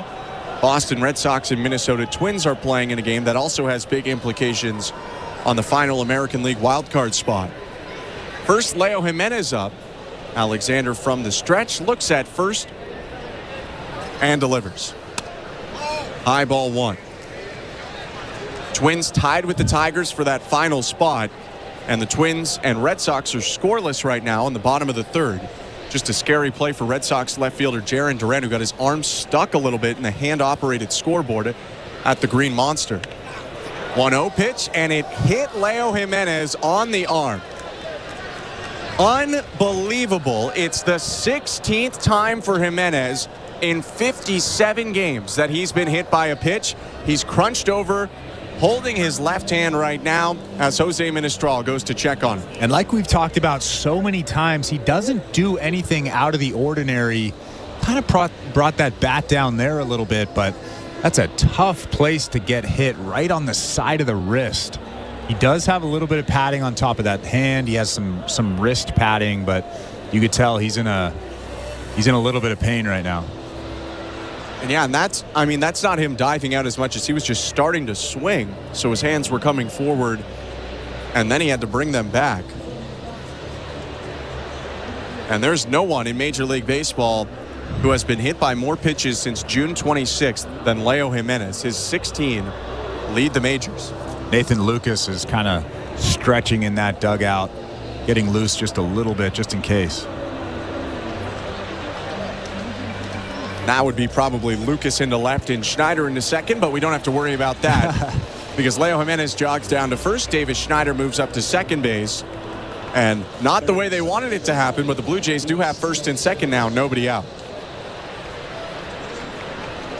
Leo obviously still in some pain out there. He's flexing that hand, that left hand that he exposed with that little half swing. I would say we won't know that he's good to go really until we see him out there defensively again.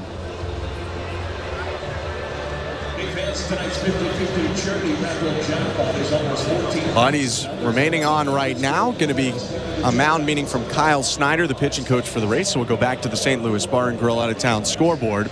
On the National League wildcard side, the Mets trying to hold on to that final spot or even leapfrog Arizona and get into the second wildcard spot. They're hosting the Phillies right now. It's a 2-2 ball game between New York and Philadelphia. All of our out-of-town scores brought to you by St. Louis Bar and Grill.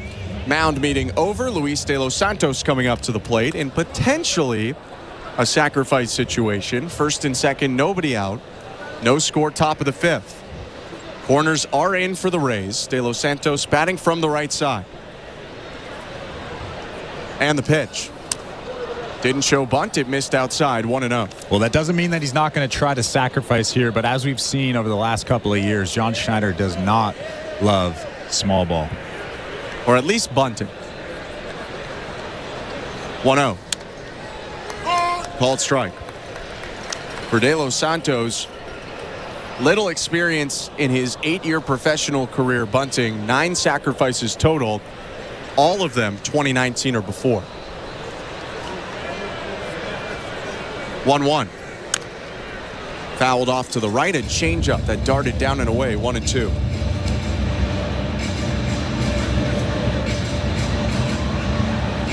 Action in the Rays bullpen. Kevin Kelly is getting loose for Tampa Bay. Alexander only at 62 pitches, but he doesn't go the traditional starter workload. His last outing was 57.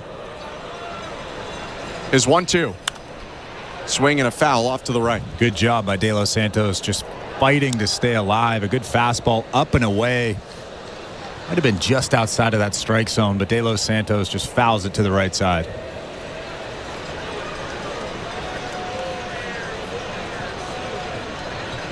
Two on, nobody out. A look at second in the 1-2. Low, ball 2. That's a really tough take for De Los Santos. That changeup was a strike, and then at the last second dropped below the zone. And he wasn't fooled either. You could see him following that baseball in the whole way. 2-2. Called strike 3. Perfect backdoor sweeper. And for Alexander, a 6th strikeout on the day. That's a tough pitch. Kind of just wrapped around the plate. De Los Santos saw that thing, thought it was outside, and it just took a right turn and clipped the outside part of that strike zone.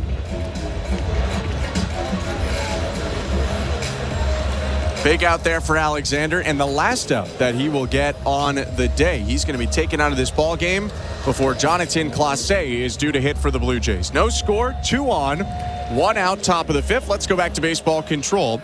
Here is Roger Lajoie.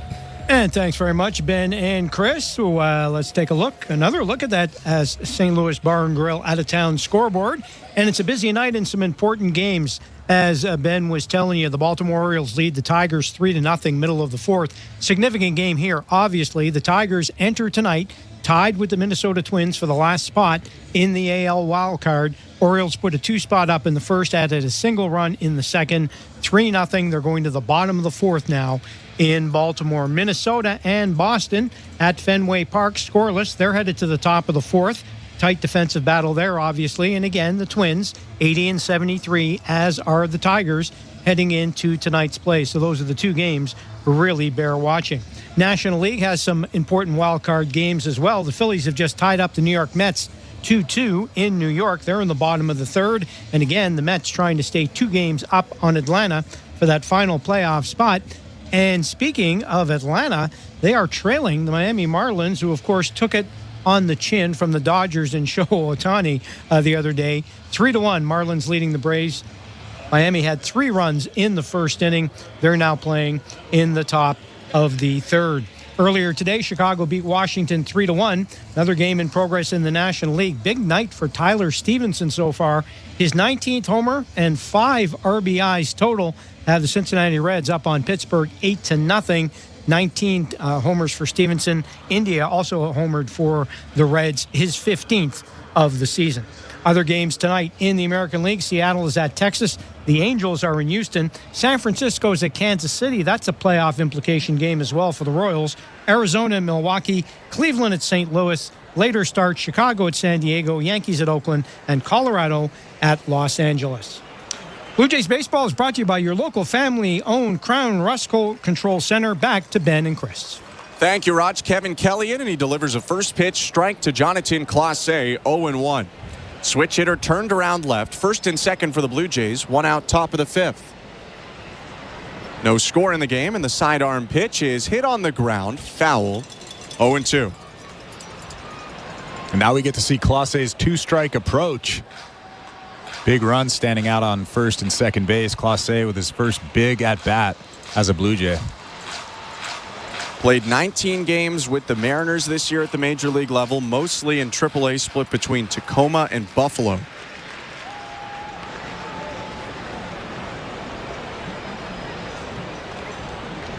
Oh-2. Swing and a ground ball off the glove of Kelly. Bounces to second. They flip it over to Caballero for 1. That's the only out that they will get. Up to third base goes Schneider. Safe at first on a fielder's choice is Clase. 2 down, runners on the corners. Well, I think that even if Kelly had made that play on the pitcher's mound and didn't deflect it to the second baseman, there's no way they get Clase at first base. Way too fast. Yeah, you need a rocket hit right to the shortstop, really, to turn 2 on Jonathan Clase, who could very well take off again here. Stole the base, but overslid the bag his last time on and was tagged out. George Springer up, 2 down, runners on the corners. Top of the 5th, the pitch. Outside, ball 1. Couple of milestones for Springer. First, a belated happy birthday. He turned 35 yesterday, and also his 1,300th major league game. 1-0.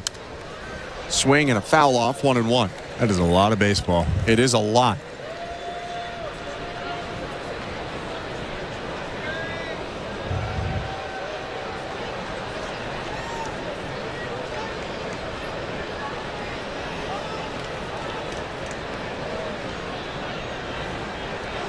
Oh-2 is hit in the air. Very high into foul territory, third base side. Calling for it, Caminero backpedals and makes the catch to end the inning. Some traffic for the Blue Jays, but no runs on no hits. They leave a pair on, and it's still 0-0 going to the bottom of the 5th. You're listening to Blue Jays Baseball, brought to you by your local family-owned Crown Rust Control Center, streaming at sportsnet.ca and the Sportsnet Radio Network. Shohei Otani. There it is! The first player in Major League Baseball to have a 50-50 season. When the sports world is talking, nobody gives you more perspectives than the experts of Sirius XM. This is a remarkable freaking accomplishment. Hear instant reaction on Mad Dog Sports Radio. It's incredible. Guy's unreal. And expert analysis on MLB Network Radio. He is the type of player that can evolve into anything he wants to be. Live sports talk when you need it is on Sirius XM and the all-new Sirius XM app. If you love golf, then you should never turn off PGA Tour Radio. Hear from the biggest names in the sport. Champion golfer of the year is Xander Schauffele. I think best round of golf ever in my life. Listen to special shows from people who love the game, like rock and roll legend Alice Cooper. There's a putt, must be 90 feet long, and you make that putt. And get help with your own game. You'll get through your iron shots and have predictable distance. It's all golf, all the time, on PGA Tour Radio, Channel 92 in the car, and on the Sirius XM app. Hello, Blue Jay fans. I'm Craig Ballard, host of your daily Locked On Blue Jays podcast. Locked On Blue Jays is part of the Locked On Podcast Network, your team every day. Locked On Blue Jays brings you the latest Blue Jays news and analysis and breaks down all of the action. Locked On Blue Jays is everything a Blue Jays fan could want, all in a 30-minute daily podcast. Download Locked On Blue Jays right now on the SXM app, available with all trials and popular plans, or wherever you get your podcasts. Search Locked On Blue Jays. In season or out of season, the #1 place for college sports is SiriusXM College Sports Radio, Channel 84. Radio Network. Blue Jays nothing, Rays nothing. Bottom of the 5th inning at Tropicana Field. Jose Berrios back out on the mound for Toronto. I'm Ben Schulman alongside Chris LaRue. 9-1-2 for Tampa Bay. Jose Caballero leading off. And the pitch. Swing and a ground ball foul, 0-1. We've talked a little bit today about the speed and base stealing ability of Jonathan Clase. Jose Caballero, though, is the American League leader in stolen bases this year. He's swiped 44 bags on the season. He's been caught 14 times. 0-1. Swing and a line drive to left field, sinking and down in front of Davis Schneider, a base hit. And obviously now that he's on base, you have to be worried about trying to steal number 45 on the season for Jose Caballero. Kevin Cash had mentioned before the game that he's impressed that Caballero came here with a goal to be in the discussion for the best base stealers in the AL, and he's right at the forefront now. And it's not just speed, he says. Throughout the year, his decision-making and his mechanics and technique have really improved. Top of the order up, the pitch to Yandy Diaz is a slur for a strike. Well, I don't think you can lead the league in stolen bases if you only have one, if you only have speed, or you only have smarts. You have to have both. 0-1.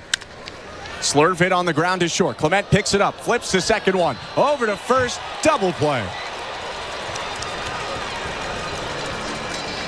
This injury report is brought to you by Bergmanis Pereira Personal Injury Lawyers. If life has thrown you a curveball and you're striking out with your insurance company, get ahead of the count and call Bergmanis Pereira Personal Injury Lawyers.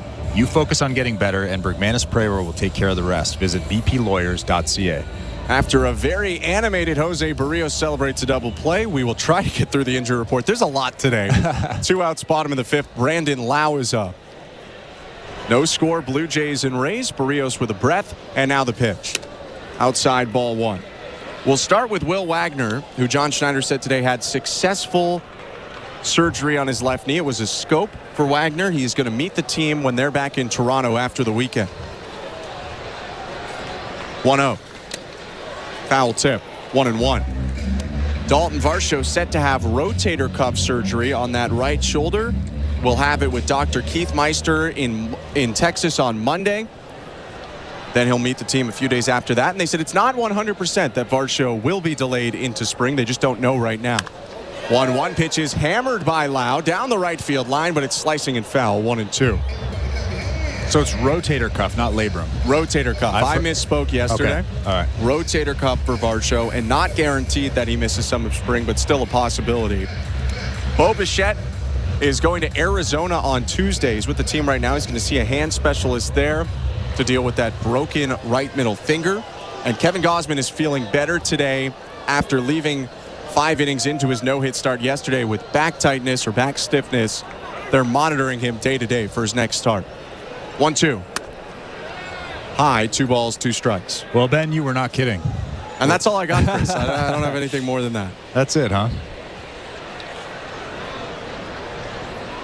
2 outs and the base is empty. Berrios in the set, and his 2-2 to Brandon Lau. Swing and a miss, strike 3. A scream from Berrios, who threw a lot of hits and base runners, has made it to 5 scoreless innings. We go to the 6th, still 0-0. You're listening to Blue Jays Baseball, brought to you by your local family-owned Crown Rust Control Center, streaming at sportsnet.ca and the Sportsnet Radio Network. Timber Mart is Canada's building center, a solid neighbor to call upon when you've got a job to do. Your dependable home improvement store that offers the added value of Air Miles reward miles with every purchase of $15 or more. Visit timbermart.ca. We're 2menintruck.ca. We've got lots of men and lots of trucks, so get ready to be moved. Think 2menintruck, 2menintruck.ca. So when you gotta move, all moving day, Think 2menintruck, 2menintruck.ca. Cause all of us movers are not the same. So that's our company name, 2 Men in a 2menonatruck.ca. We're lots of men with lots of trucks, so give us a call today. Timber Mart always has plans to help you with your plans. Your home, your cottage, your garage, whatever needs your attention first, check the most visited spot on our website for ready-to-order plans to get the job done with Canada's Building Centre. Visit timbermart.ca. October 3rd on City TV. You're safe. I got you. Law & Order Thursday returns with all new seasons of Law & Order. I love this job, and I love trying cases. And Olivia Benson is back with Law & Order SVU. I've dedicated my life to helping victims. So you're not giving up on us. Giving up? I'm just getting started. Law & Order Thursday premieres October 3rd on City TV or stream it on City TV Plus. This is Toronto Blue Jays baseball. Vladdy with a huge stretch for the double play. On Sportsnet 590 The Fan and the Sportsnet Radio Network. Ernie Clement leading off the top of the 6th inning for the Blue Jays. 0-0 is the score. And Rays reliever Kevin Kelly zips in a fastball at the knees for strike one. Kelly came on, got 2 outs to end the 5th inning. In what is his 65th appearance of the year, the 0-1 is lined to first and caught. Good reaction by Diaz as he caught it up near his left ear. 1 out. And Ernie Clement absolutely ripped that baseball to the right side of the infield, but Yanni Diaz was positioned perfectly. Thought that was through the hole for sure. Blue Jays are just not having a lot of success today, whether it's Tyler Alexander or Kelly the reliever, who sports a sub-3 ERA. Vladimir Guerrero Jr. up in the pitch. Strike one.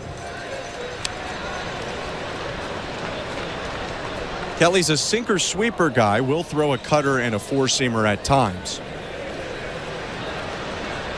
His 0-1. Swing and a miss at the sweeper, 0-2. And he's real funky. He brings his arm up almost like he's going to go overhand and then drops it down again and saucers that ball in. 0-2.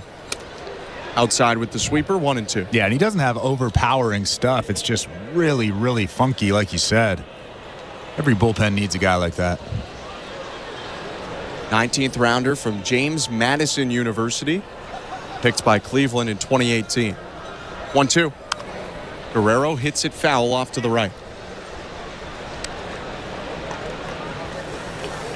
I thought James Madison might perk you up. It's a mid-Atlantic mid-major school right there in Virginia.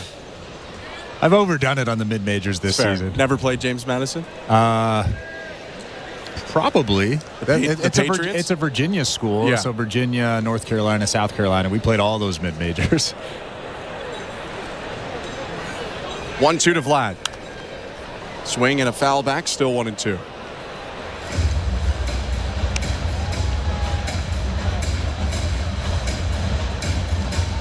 But he has the stereotypical mid-major arm.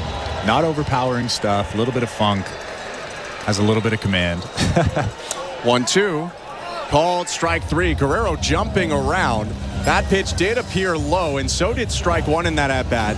He says a couple of words to Larry Vanover, but then turns around and walks back to the dugout. Yeah, well, Vlad is absolutely correct. That fastball from Kelly was below the strike zone, and Vlad, who is seeing the ball so well right now, he knows exactly what that strike zone is. If Vladimir Guerrero Jr. is jumping around, you know it's not a strike. First pitch to Alejandro Kirk, hit over the mound and up the middle, a base hit into center field. And now Kirk has hits in 13 straight games. Second longest active streak in Major League Baseball to 14 from the Mets' Jose Iglesias. We'll talk about a guy that's seeing the ball really well right now. Alejandro Kirk hammered that baseball up the middle, almost hit Kelly in the kneecap. Righty had to jump out of the way because he fell off to kind of the first base side of the mound where that ball zipped over. Pitch now to Spencer Horwitz.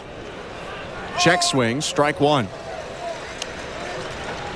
Let's get Jose Berrios a run here.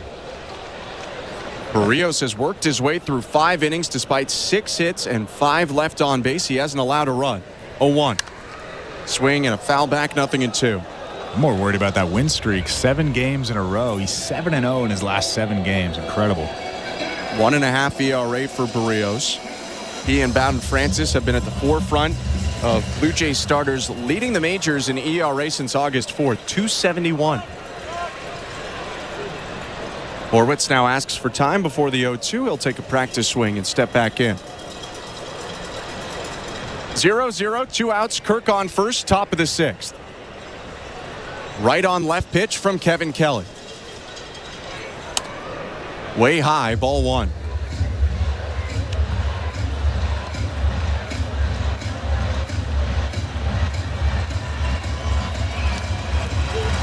Kelly shakes off a sign, now nods, looks over his left shoulder at Kirk, the base runner. 1-2. High, 2-2.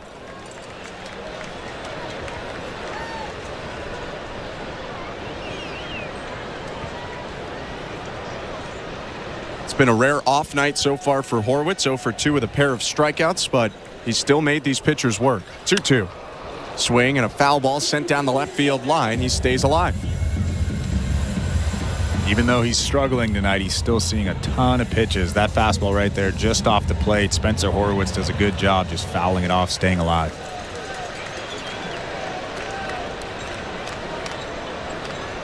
Two. Fouled back once more. These are the battles that have allowed Horwitz to be red hot recently. Last 3 weeks or so, last 17 games, he's batting .368, an OPS of over 1,100, 9 extra base hits and 10 RBIs. Kirk on first, 2 outs, 2-2. Called strike 3, fooled him with a fastball at the knees, and Horwitz set down to end the inning. No runs on a hit, 1 left for the Blue Jays. Still 0-0, middle of the 6th. You're listening to Blue Jays Baseball, brought to you by your local family-owned Crown Rust Control Center, streaming at sportsnet.ca and the Sportsnet Radio Network. Relax into your day with a colorful collage of 90s and 2000s pop. I wanna wake up where you are, where memories become your mosaic. So why don't you slide? I catch a grenade, oh yeah. Feel the rain on your skin. Sirius XM Mosaic, Channel 15, and listen at home or at work with the Sirius XM app. The rest is still unwritten. Are you regretting eating that gas station hot dog? Yeah, we know. We've been there too. This is a message for baseball fans like you. Did you know that you get a channel that's talking baseball 24/7 as part of your Sirius XM subscription? What? Our lineup includes shows hosted by former big leaguers and executives. Plus, you'll hear from 17 managers each week. MLB Network Radio is on Sirius XM Channel 89, or just search MLB Network Radio on the SXM app. Sirius XM Sports. We're more than just a game. While you're listening to this game on Sirius XM, we're talking about the latest odds and prop bets for this and every game on Sports Grid Radio. The under's minus 125. Heavy juice to the under. Every home run hit and every strikeout thrown can change the line. I can't for the life of me figure out how you can favor a team that never wins, ever. If you're looking for sports talk centered around the latest odds and prop bets for games, races, tournaments, or any sporting event, Sports Grid Radio, Sirius XM, Channel 159. The Blue Jays are in flight, leading 3-0. Blue Jays fans, this is Ross Atkins, and you're listening to Blue Jays Baseball on Sirius XM. Sportsnet Radio Network. Welcome to the Timber Mart broadcast booth. Ben Schulman and Chris LaRue. Roger Lajoie, our host today. Nick Blackmore, our producer. Tom Young, our technical director. 0-0. Blue Jays and Rays. We're in the bottom of the 6th inning now. Jose Berrios on 78 pitches, back out to face the number 3 hitter, Junior Caminero. The pitch. Swing and a miss at a slurve, 0-1.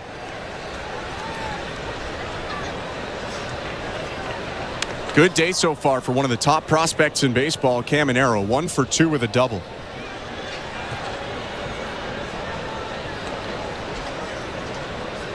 Berrios with a breath and his 80th pitch of the start.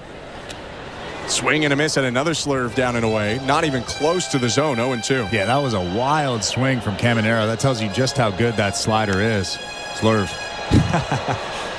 And even with all the polish, maybe tells you a little bit about the age of Caminero, 20 years old. Debuted last year against the Blue Jays as a 19-year-old.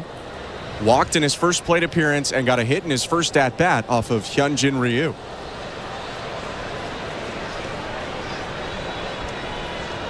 0-2. Bounce the slurve, and that time Caminero lays off. 1 ball, 2 strikes. Pretty incredible to be a productive member of a big league lineup as a 19-year-old, as a 20-year-old. So young. Caminero signed by Cleveland in 2019 out of the Dominican Republic, traded over to the Rays after the 2021 season. 1-2. Change up, down and in. He laid off again. 2 balls, 2 strikes.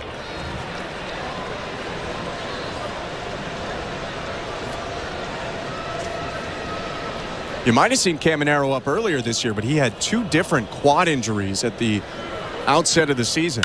2-2 pitch is chopped to short, backhanded by Clement from the outfield turf. He skips it to first. Nice pick by Guerrero.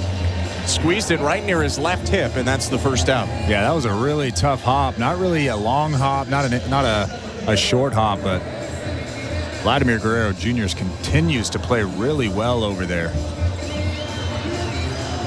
It's been a big day defensively for the 2 guys involved in that play, Clement and Guerrero. Both have contributed key plays to keep this game scoreless. 1 out, base is empty, no score, bottom of the 6th. And Jonathan Aranda, the Mexican second baseman, is up. Called strike, 0-1 on the first pitch.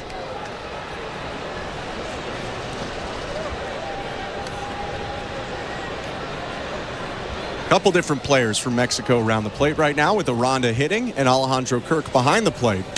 0-1 pitch, wave and a miss, 0-2.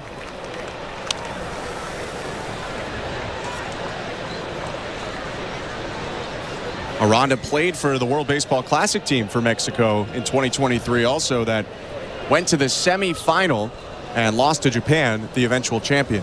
0-2. Hit back foul, still 0-2.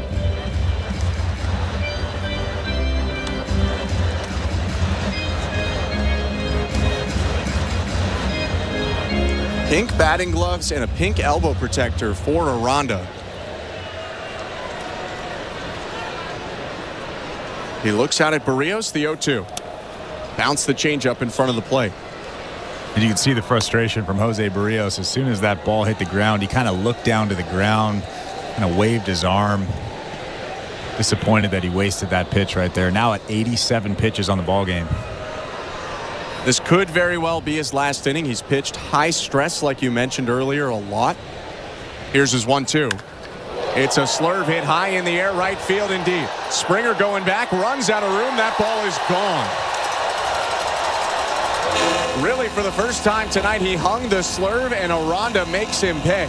4th home run of this season for the second baseman, and the Rays jump out to a 1-0 lead. Well, that slurve actually did have a lot of movement on it, but it ended up right down the middle, and Jonathan Aranda absolutely hammered it to right field. Didn't really get out of here by much, but it was on a line. He picked a deep part of the yard because he hit it 411 feet, but like you said, maybe only 2-3 rows deep. And the Rays had threatened for so long, they were bound eventually to cash something in. Tampa Bay up 1-0 now. 1 out in the pitch to Johnny DeLuca is a fastball for a strike. 0-1.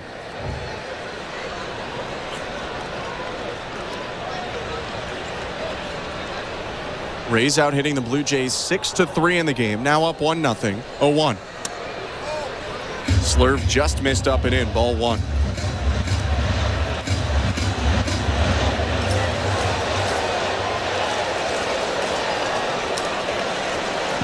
Rays fans at Tropicana Field energized again after that homer. 1-1. Swing and a miss. Middle in sinker got the whiff. 1-2. And this is a very meaningful game for both teams. The Blue Jays just 2 games back in the American League East of these Tampa Bay Rays. And you think it would mean something to not be the 5th place Absolutely. team? Absolutely. 1-2.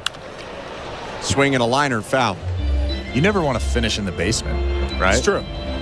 And really, spots 3 through 5 still up for grabs in the AL East because the Blue Jays are 3 games behind the Red Sox in 3rd, and there's a series coming up, Blue Jays and Red Sox after this one.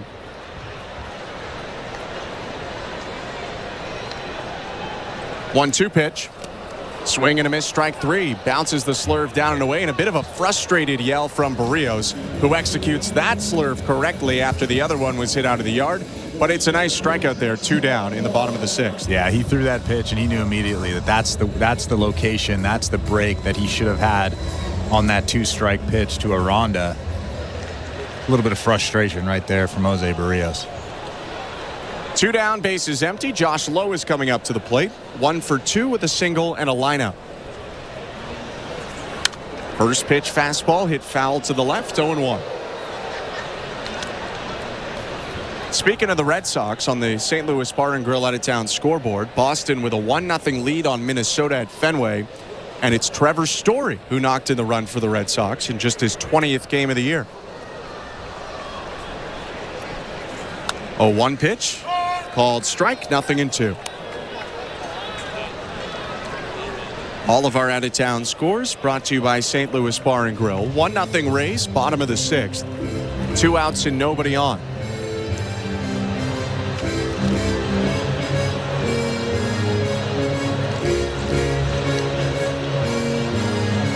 Lowe, the left-handed hitter, takes a second and steps back in. Berrios on the rubber and set at the belt. 0-2. Outside, 1 ball, 2 strikes. Tried to backdoor him there with the cutter.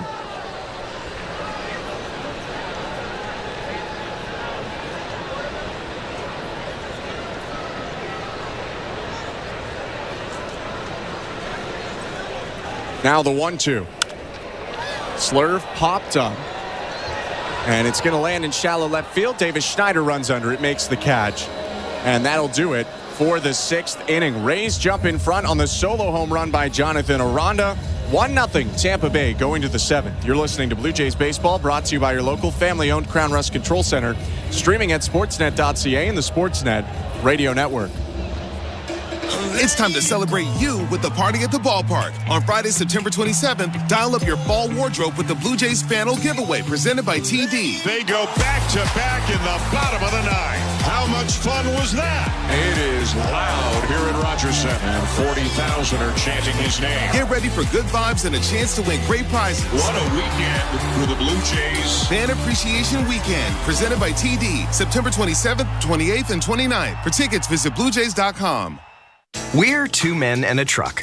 So, you're moving to a new home, and all that's left to do is to call a mover you know you can trust. Well, naturally, you think 2 men and a truck, since you know they have lots of men and...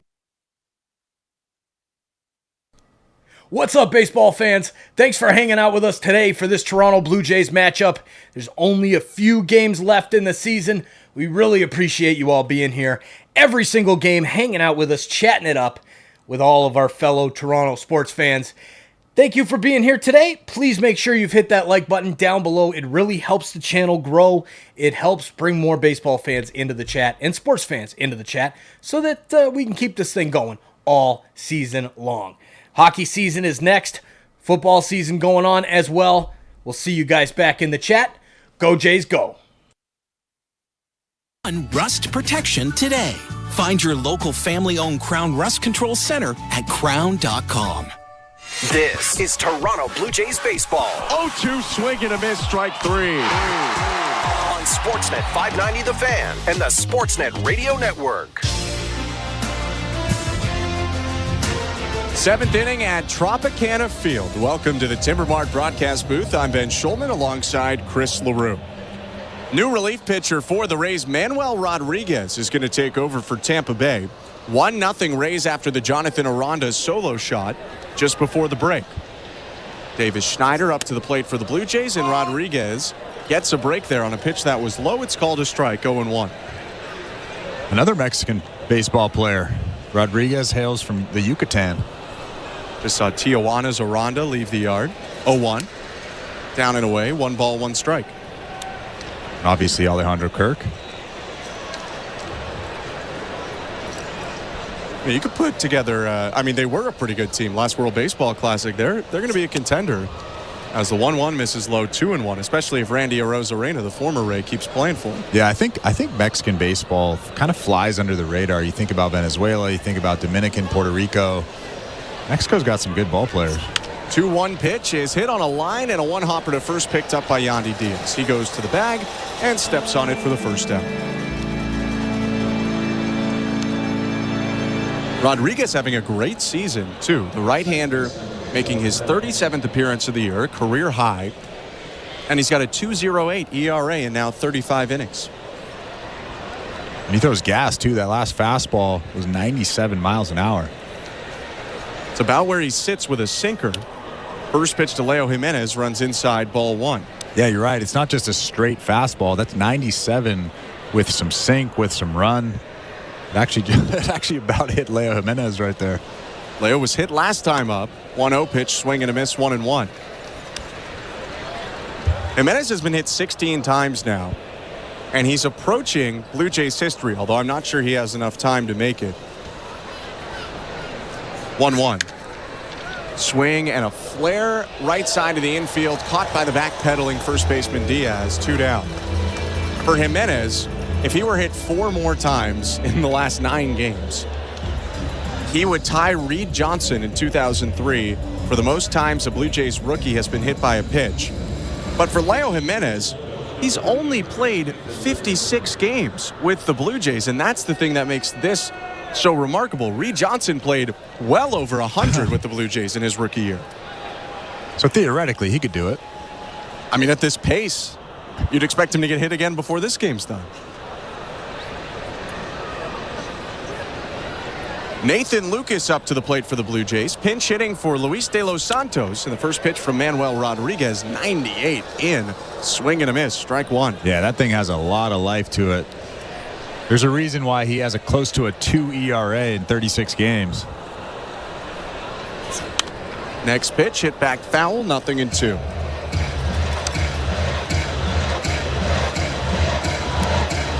Rodriguez was with the Cubs since he signed with them in 2016. Pitched a little bit each of the last couple seasons, but started this year at AAA. Is 0-2. High, 1 ball, 2 strikes. Bounced up and down through the first half of the season, but when Phil Maton got traded on July 9th, Rodriguez came up, and he has been up since and is now one of their higher leverage guys. 1-2. Swing and a ground ball foul through the slider there at 88, and Lucas chopped it down the first baseline. Yeah, he actually has 2 saves on the season for the Rays. He does have closer stuff, that's for sure. And they're in a bit of closer by committee mode. Pete Fairbanks is on the injured list. 1-2. Check swing, high fastball appeal to third, and he did not go. The Rays were walking back to the dugout. Didn't look like an egregious check swing, and Lucas didn't go, says third base ump Derek Thomas. Well, we just saw the side view, and it was pretty close. You probably could have banged him right there. 2-2. Swing and a liner, left field, a base hit. Just got over the leap of Jose Caballero, the shortstop, and always seems to happen that way. Controversial call, and then Lucas capitalizes to become a 2-out base runner. Well, Nathan Lucas just continues to impress. That was kind of a hanging slider on the outside part of the plate. But instead of trying to pull it, Nathan Lucas, as he so often does, just hammers it on a line the other way.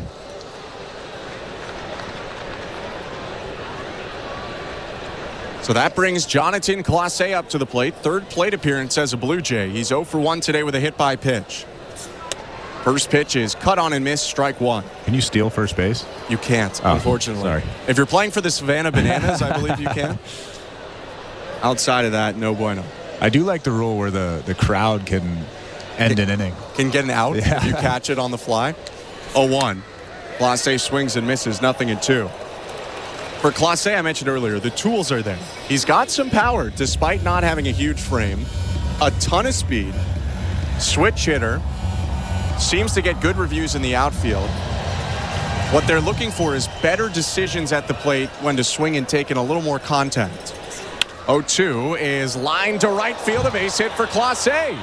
Motoring around second Lucas, but he'll stop there with 2 outs. Clase with his first hit as a Blue Jay points back to the dugout, and there are 2 aboard for Toronto. Well, that fastball from Rodriguez was in on the hands, 98 miles an hour. But Clase just rips the bat through and hits a pretty good line drive. A little bit jammed, but just gets it into right field. You have to remember this kid is 22 years old, so all of the I guess the physical tools are there. He just has to put it all together. It's pretty rare that you see a 22-year-old that's put together pretty well. Yeah, it's sometimes easy to forget that a lot of the guys the Blue Jays have brought up in this second half, more 25, 26. Leo Jimenez is 23. Earlier in the year, you had Elvis Martinez, who's younger than all of those guys. But Clase is the youngest player on the roster right now.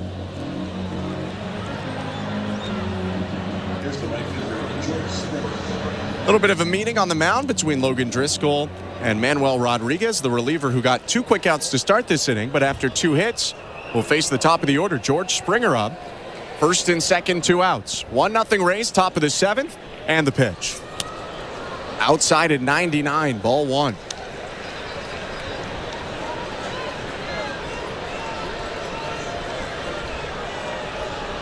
.56 RBIs on the season for George Springer. 1-0. At the knees, strike 1.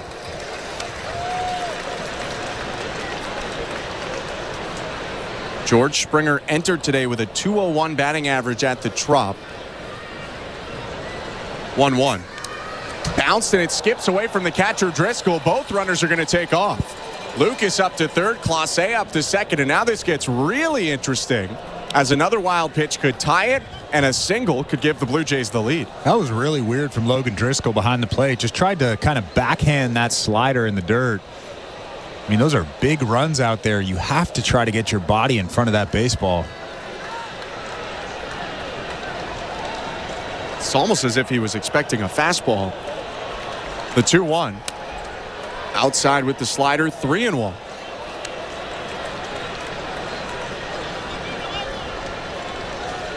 I wouldn't imagine that they're going to throw something hittable to George Springer right here with that open base at first base. 3-1.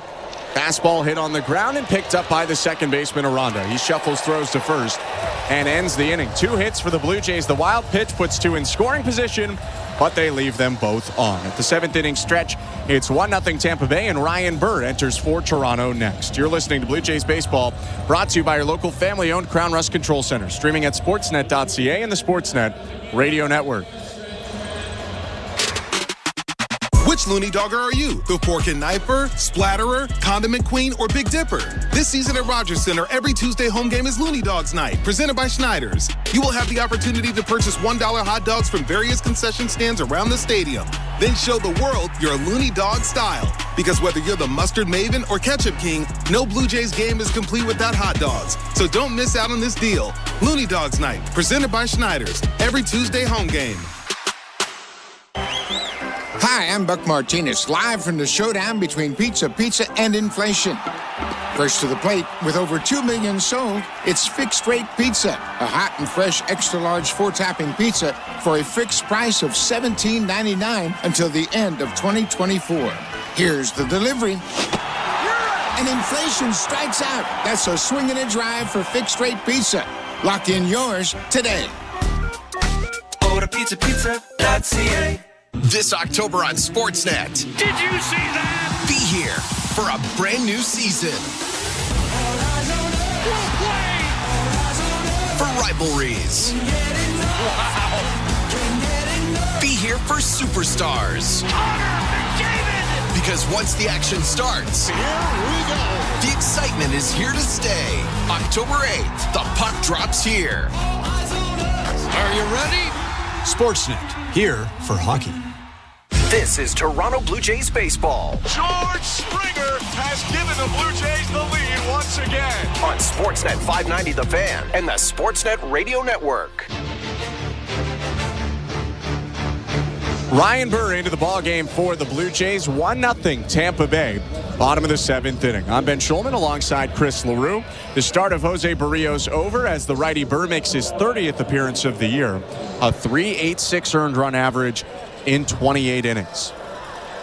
He faces Christopher Morel to start the frame, and it's a swing and a miss on a slider. 0-1.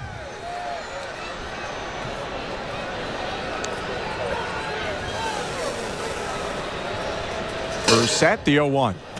Swing and a miss on a slider, 0-2.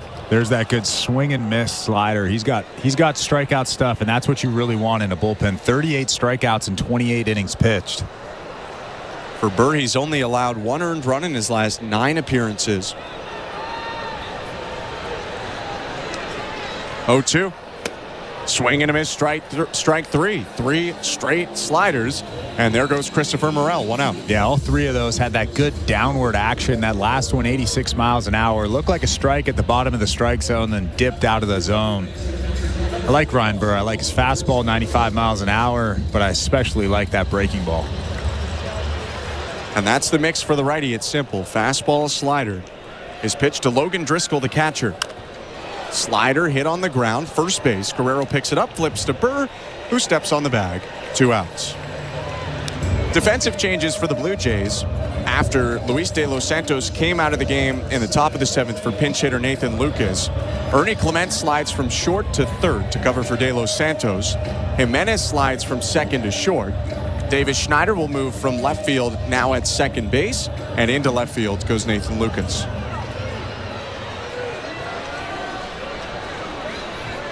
Two outs on 4 pitches for Ryan Burr. He's set and deals to Jose Caballero. Fastball hit in the air, foul, 0-1. Nathan Lucas was actually just looking at the roof, that white roof, and squinting his eyes, probably wondering, how am I supposed to catch a fly ball with this roof? Who decided? 0-1. Check swing on a slider down and away. Point down to first for the appeal. He did go, says David Rackley. 0-2. Throw that pitch again. If Jose Caballero looks that awkward on one, throw that pitch again. Burr's thrown 6 pitches, all strikes. His 0-2. He did throw it again. This time, though, Caballero wise to it. Takes it down and away for ball 1.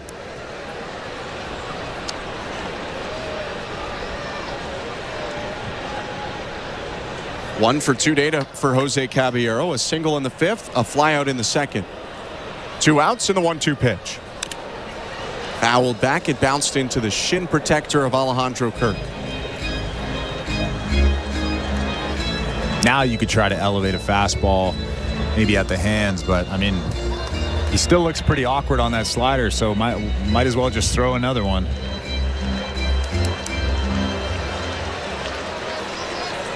One nothing Rays, 2 outs and the base is empty. Edwin Uceda getting loose right now for Tampa Bay. 1-2. Swing and a miss, strike 3. Why not go back to the slider? He bounces it, gets the whip from Caballero, and ends a very strong 1-2-3 inning. 2 strikeouts for Burr, but the Blue Jays still trail. 1-0 Rays going to the 8th. You're listening to Blue Jays Baseball, brought to you by your local family-owned Crown Rust Control Center, streaming at sportsnet.ca and the Sportsnet Radio Network. This week on Let's Go with Bill Belichick, Max Crosby, Peter King, and me, Jim Gray. Kansas City's 2-0. Could be 0-2. That fine line. The games are so close, so competitive that, every little single thing's important, and it's hard to determine what makes the difference. You just continually strive for that elite performance in every single area in your organization and hope that's a little better than everybody else's. Listen to the extended version of Let's Go, now available exclusively on the all-new SiriusXM app. I'm John Paul Morosi, host of the SiriusXM original podcast, The Road to Cooperstown. Each week. Hey, Insiders. It's hockey season. Our Leafs are back on the ice Sunday, September 22nd at Scotiabank Arena against the Ottawa Senators. A Battle of Ontario will be live right here on Toronto Sports Insider. I can't wait to see all of you back from hockey season. We'll see you guys back in the chat. Please make sure you are subscribed and turn on that bell so you don't miss it when the Leafs are playing. If there's a Leafs game, it's live. It's on Toronto Sports Insider. And we're hanging out together, chatting it up, having some fun. Go Leafs, go. Back to the chat. 9 seconds left. Plus, reporters from every game, fantasy updates, and guests live from the locker room. 49ers tight end George Kittle. Catch the NFL Sunday Drive every Sunday at noon Eastern on NFL Radio Channel 88 and on the all-new SiriusXM app.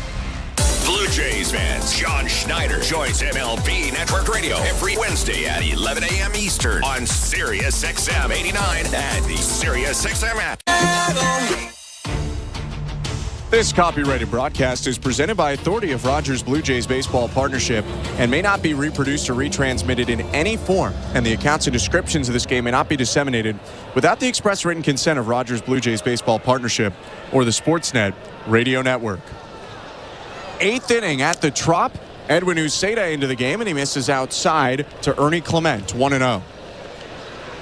If the Blue Jays are going to knot it up, this might be the inning to do it. Clement, Guerrero, Kirk, 1-0. Sidearmed up and in. 2 balls, no strikes. Well, Uceda, who hails from the Dominican, has been pretty tough all season long. 55 strikeouts this season in just 39 innings pitched.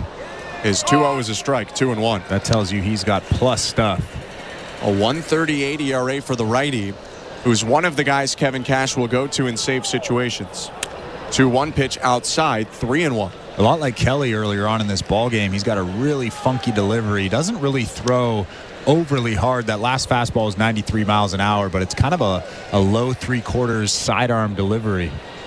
His 3-1. Up and in, ball 4. Clement flips the bat away. He had to duck his head out for a second. But for the Blue Jays, that's a big base runner to start the inning. They get the leadoff runner on, nobody out.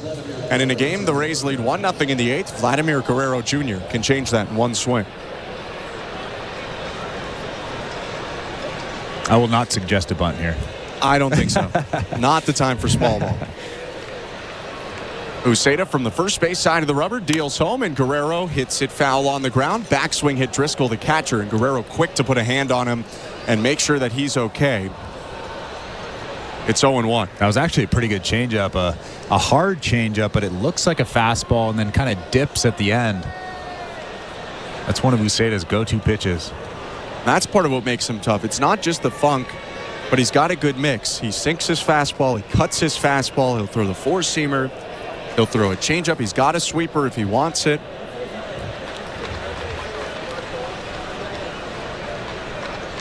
Here's 0-1.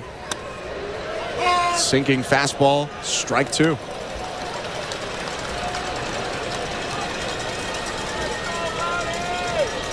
Guerrero taps the plate twice, looks at it, the righty reliever. Clement on first, the tying run. Nobody out, top of the 8th. And the 0-2, no, it's going to be a turn and throw to first. Ernie Clement gets his jersey dirty as he dives back in. Pretty tough pickoff from Uceda. Oh, with the sidearm, short arm pick over there. Yeah, got the ball over there quickly, but Clement was quick to react. Now the 0-2. High, Clement takes off, throw down to second, and it bounces in, not in time.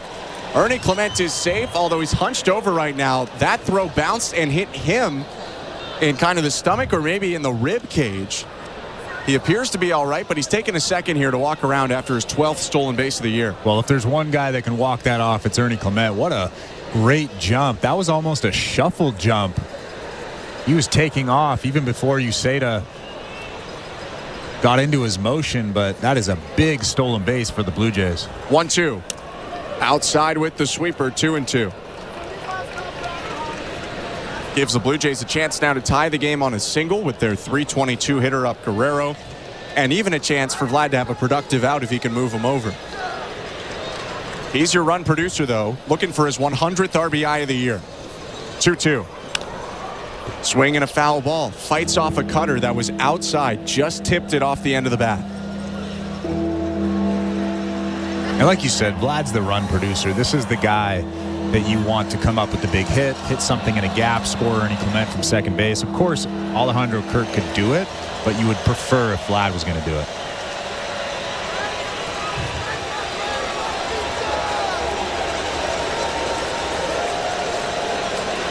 Another 2-2. High, ball 3. And you wonder how much more of a chance they give Guerrero, Uceda, and Driscoll, that is, with first base open. You don't want to put the go-ahead run on base, but do you want Guerrero to come up with the big hit right now if you're Uceda? This will be an interesting pitch right here. 3-2.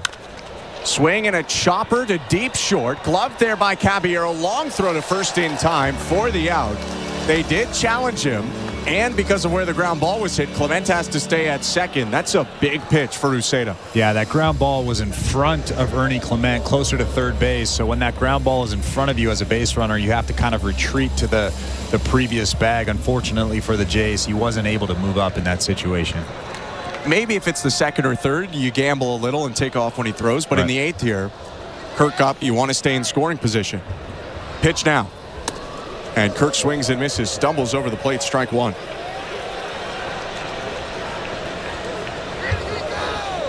Alejandro Kirk's trying to hit that go-ahead home run, it looks like. Seriously.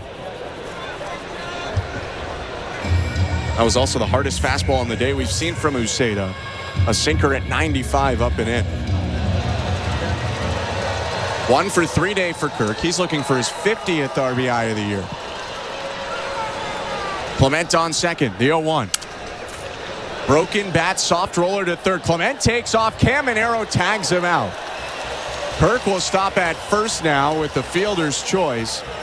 But I think that's the kind of gamble I was saying you probably don't take in the 8th inning. Now the Blue Jays no longer have a runner in scoring position, and instead of the speedy Clement, it's Kirk on first representing the tying run. That was actually a pretty heads-up play from Junior Caminero, but Ernie Clement knows that he's already in scoring position. You don't have to go on that play there. You'll score on a base hit. You'll score on something that gets to the outfield, but like you said, maybe earlier on in the ballgame you take that gamble, but because you're already in scoring position, that's a tough gamble right there. That's going to be the last pitch that Edwin Uceda throws on the day, with the left-handed hitter Spencer Horwitz about to come up. Kevin Cash has gone to the lefty reliever, Colin Poche. We'll take a quick step aside and go back to baseball control in a 1-0 game in favor of the Rays, tying a run on first, 2 outs, top of the 8th. Here's Roger Lajoie. Thanks very much, Ben. Let's take a look at the St. Louis Bar and Grill out-of-town scoreboard. Detroit and Minnesota entering tonight, tied for the last wild card spot in the American League. They have something in common tonight. Neither one of them has scored a run, and both are losing in Baltimore. Tigers down 7-0 to the Baltimore Orioles, so looks like the Tigers are going to drop that one for sure. Anthony Santander with his 43rd home run of the year for the Orioles, 2-run shot. Kauser with his 21st as well. And at Fenway Park, the Red Sox lead the Twins 1-0. Trevor Story with the RBI single there for Boston. So both Detroit and Minnesota with identical 80 and 73 records in the AL wildcard chase, losing and without a run scored so far tonight. Other games, the Reds lead the Pirates 8-1. Tyler Stevenson has a homer and 5 RBIs in that game for Cincinnati. The Braves desperately need a win tonight in Miami. They're trailing there 4-3. And compounding that, though, the Phillies are beating the Mets 8-2. So the Mets with a 2-game lead on the Braves, and both the Braves and the Mets losing tonight as well. Other games in progress, Seattle leading the Rangers 1-0, in the bottom of the 3rd inning. Seattle's still alive in the wild card. They could move into a game of the wild card last wild card spot with a win there if both Minnesota and Detroit lose. Angels and Astros tied at 1, and in the CFL, Hamilton leads the Argos 21-18. Blue Jays baseball is brought to you by your local family-owned Crown Rust Control Center. Back to Ben and Chris.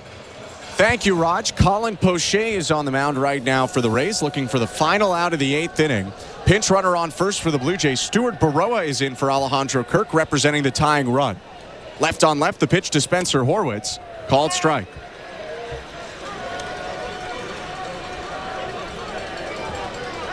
If you were thinking, hey, why wouldn't they maybe pinch hit for Horwitz in this spot? They don't have a pure right-handed hitter on the bench, do the Blue Jays. Baroa and Heineman are switch hitters. That was the only other options. Now a throw over to first to check on Baroa. He gets back in standing.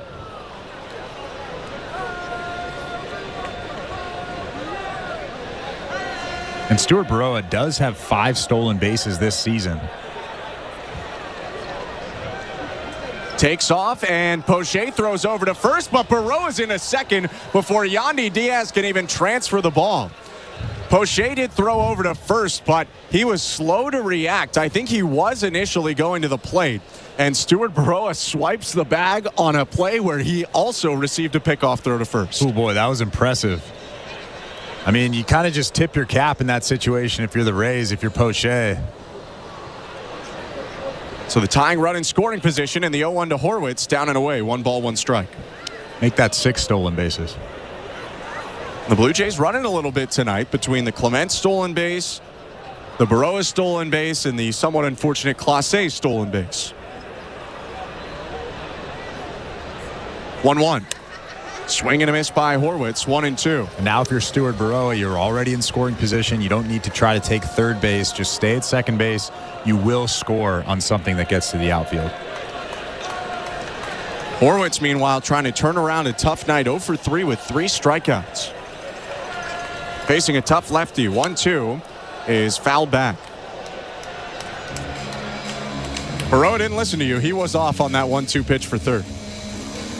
Well, Junior Camanero's way off the bag at third base. That might have been the reason that he thought that he could get to third base there.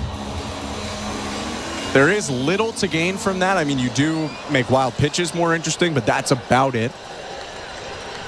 1-2. In the dirt, right on cue, but blocked by Driscoll. 2-2. Generally, though, baseball convention would say that is not a risk worth taking, making that third out at third base. Especially this late in the ball game. Only down 1-0. Right. A Horwitz single here, and we very well could be tied. 2-2. High ball 3. I know he has 3 strikeouts, but some pretty good plate appearances from Horwitz tonight until the end of them. Again, making a pitcher work. He's seen 6 pitches here against Poche. The payoff. Swing and a miss, strike 3. Poche comes in and does the job, strands the tying run on second, and we go to the bottom of the 8th with the Rays up 1-0. You're listening to Blue Jays Baseball, brought to you by your local family-owned Crown Rust Control Center, streaming at sportsnet.ca and the Sportsnet Radio Network.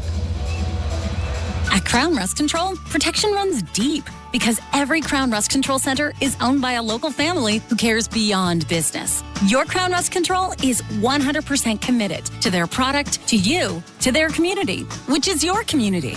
Protecting you and what matters to you is equally important as protecting your vehicle. Beat the rush. Protect your vehicle with Canada's #1 rust protection today. Find your local family-owned Crown Rust Control Center at crown.com. Hi, I'm Buck Martinez, live from the showdown between Pizza and inflation. First to the plate, Pizza's big hitter, fixed rate pizza. An extra large 4-topping pizza for a fixed price of $17.99 until the end of 2024. I dare say, folks, inflation stands no chance against this all-star. Here's the delivery. And inflation strikes out. That's a swing and a drive for fixed rate pizza. Lock in yours today. Order pizza.ca. September 25th. We're going in. Chicago Wednesday returns on City TV. Police, get back! We all face fear. Crazy upside down world out there. But only heroes run towards it. If someone is in trouble, you do whatever you gotta do to help them. You do what it takes. You're gonna be okay. We got you now. Chicago Med, Fire and PD. New season's premiere September 25th on City TV or stream it on City TV Plus. This is Toronto Blue Jays baseball. Swing and a miss. Eric Swanson strikes out the side. On Sportsnet 590 The Fan and the Sportsnet Radio Network. Welcome to the Timber Mart broadcast booth. I'm Ben Schulman alongside Chris LaRue. Our host today, Roger Lajoie. Nick Blackmore, our producer. Tom Young, our technical director. New pitcher into the game for the Blue Jays in the bottom of the 8th. Zach Pop takes over in a 1-0 game in favor of the home team. Pop deals to the top of the order. His pitch to Yandy Diaz. Strike 1. Full new battery for the Blue Jays, who substituted Alejandro Kirk for a pinch runner in the top half of the inning. So Tyler Heineman is in now behind the plate. 0-1. Called strike, 0-2.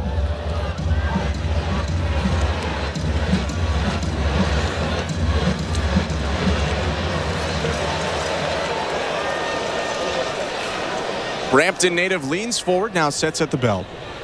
And the 0-2. Swing and a ground ball over the mound. Backhanded at second. Davis Schneider throws to first. His first place since moving over there an inning ago. And he gets the out. Pretty nice play from Davis Schneider. That ball was hit pretty hard up the middle. He was veering to his right up the middle. And he just made the nice, easy throw across the diamond to Vladimir Guerrero Jr. But the biggest thing for Zach Pop, as he did right there, especially to Yandy Diaz, is just throw strike 1. His stuff is good enough. You throw strike 1, guys are going to hit it on the ground just like Diaz did. Pretty high leverage spot for Pop here. Blue Jays down 1-0, bottom 8. Pitch to Brandon Lau.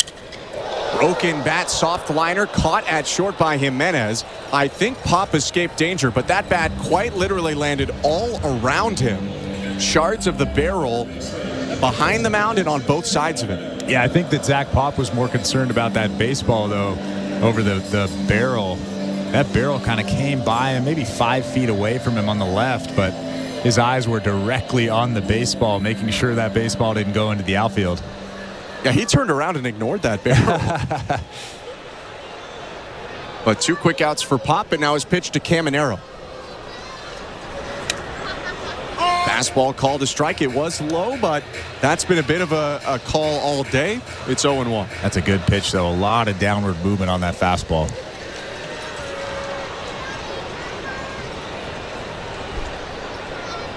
Oh, 1. Slider called a strike again. It looked pretty low. 20-year-old Caminero hasn't said anything, though. It's 0-2. Hey, when you're 20, you're not supposed to say anything. You just think it. Hunter Biggie warming up for the Rays. Looks like for a safe situation. 0-2. Swing and a miss. Strike 3. Gets him on the sinker. And Zach Pop with a 1-2-3. Bottom of the 8th. We go to the 9th. Blue Jays still trailing 1-0. Schneider, Jimenez, Lucas scheduled to hit. You're listening to Blue Jays Baseball, brought to you by your local family-owned Crown Rust Control Center. Streaming at sportsnet.ca and the Sportsnet Radio Network.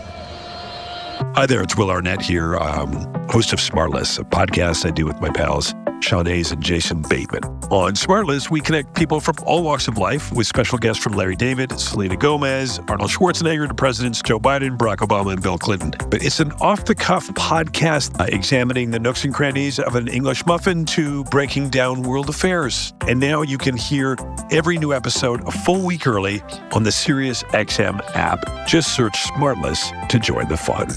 A new year in the NBA is right around the corner, and NBA Radio has you covered. Tatum muscles it up and scoring a foul. Our experts are breaking down the entire league. That's going to be a fun team to watch. And bringing you inside the locker room. It is a must-win game. Basketball season is just weeks away, and your 24/7 home for hoops is SiriusXM NBA Radio, Channel 86, and the all-new SiriusXM app.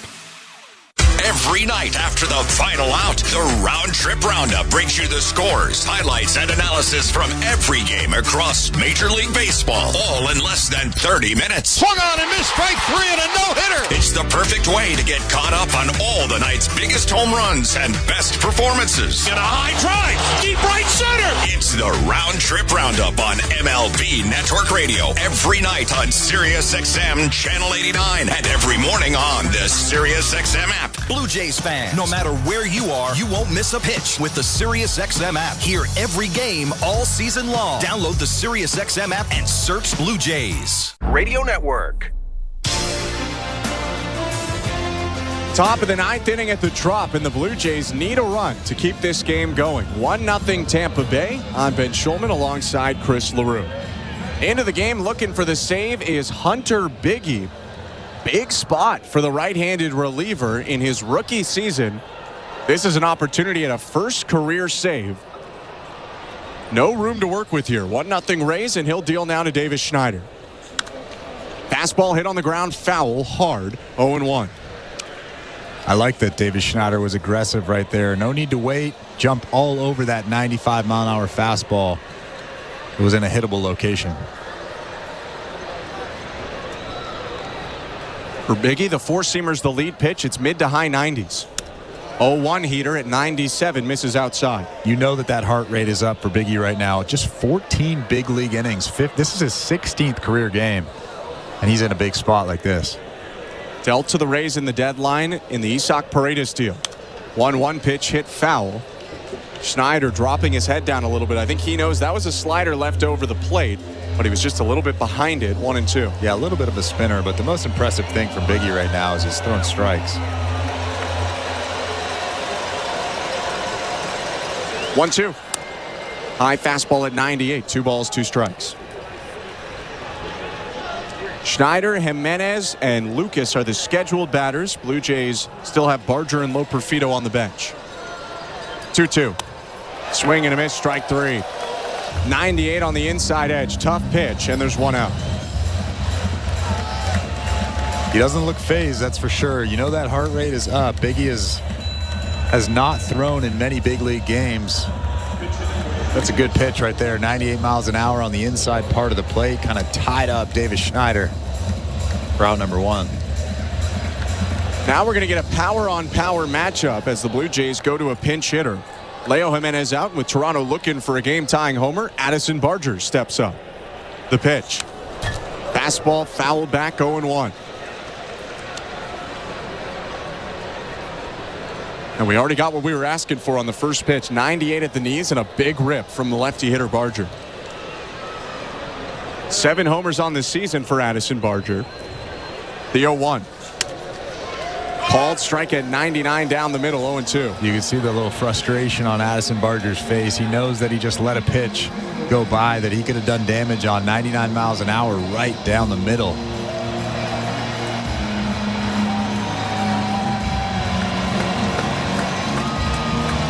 No balls and 2 strikes, 1 out in Tropicana Field, getting loud. 1-0 Rays on the Jonathan Aranda solo shot in the 6th. 0-2.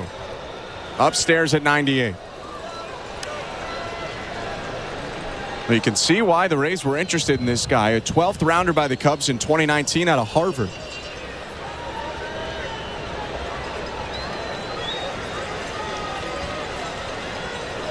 Biggie kicks and deals.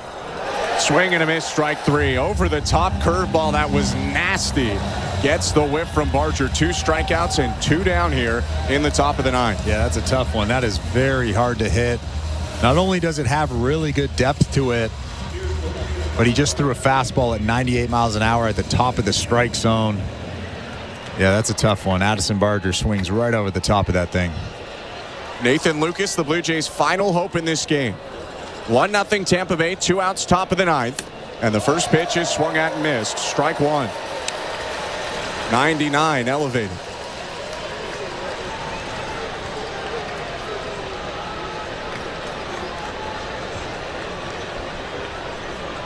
Biggie brings his glove over his head, now to his chest. 0-1. Outside with the curve.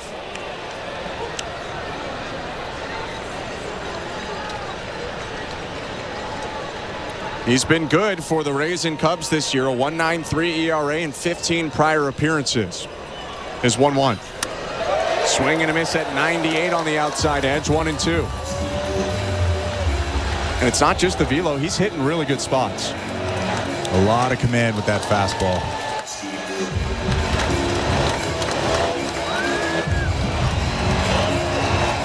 Lucas asks for time, steps back in. 1-0 Rays. 2 down, bases empty. 1 ball and 2 strikes. The fans on their feet. Biggie's pitch. Fastball fouled off to the left. 99 above the zone, and Lucas swatted at it to keep this game going. Biggie has 4 walks this season in 14 innings. So that tells you that he does have an idea up there about how to spot up that fastball. And 17 strikeouts coming into this one. 2 punch-outs already. 1-2. High with the slider. First time we've seen that pitch from Biggie. 2 balls, 2 strikes.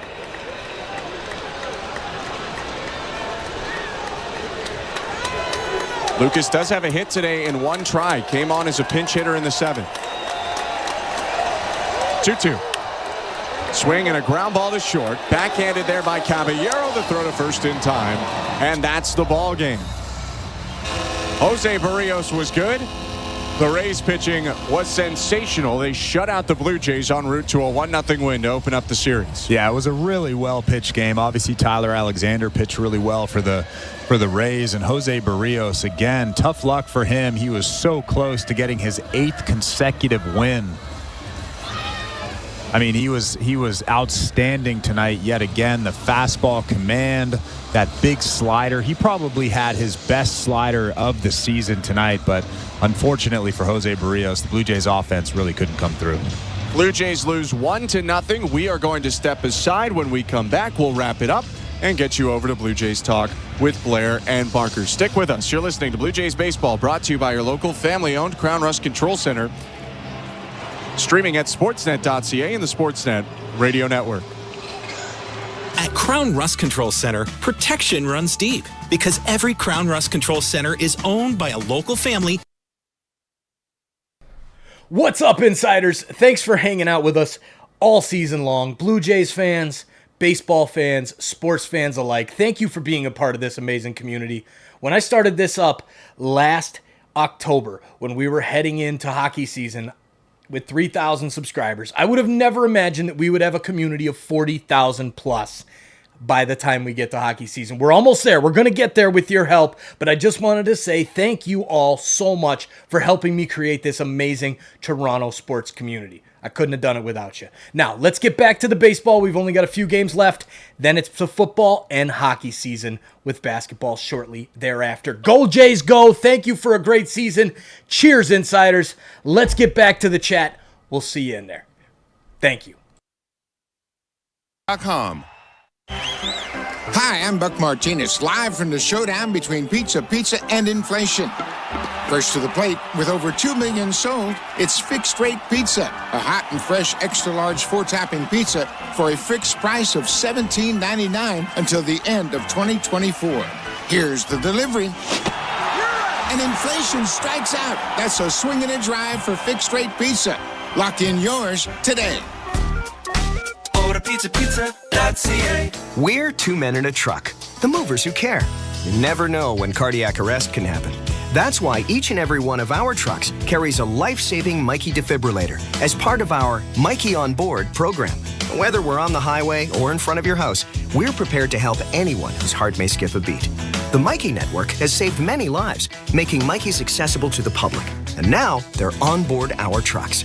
We're 2 men in a truck. 2 men and a truck, the movers who care. This is Toronto Blue Jays baseball. Sprinting back, Varsho curling at the track. He leaps and he made the catch! On Sportsnet 590 The Fan and the Sportsnet Radio Network.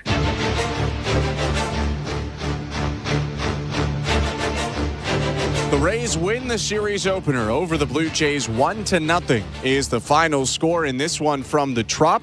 I'm Ben Schulman alongside Chris LaRue.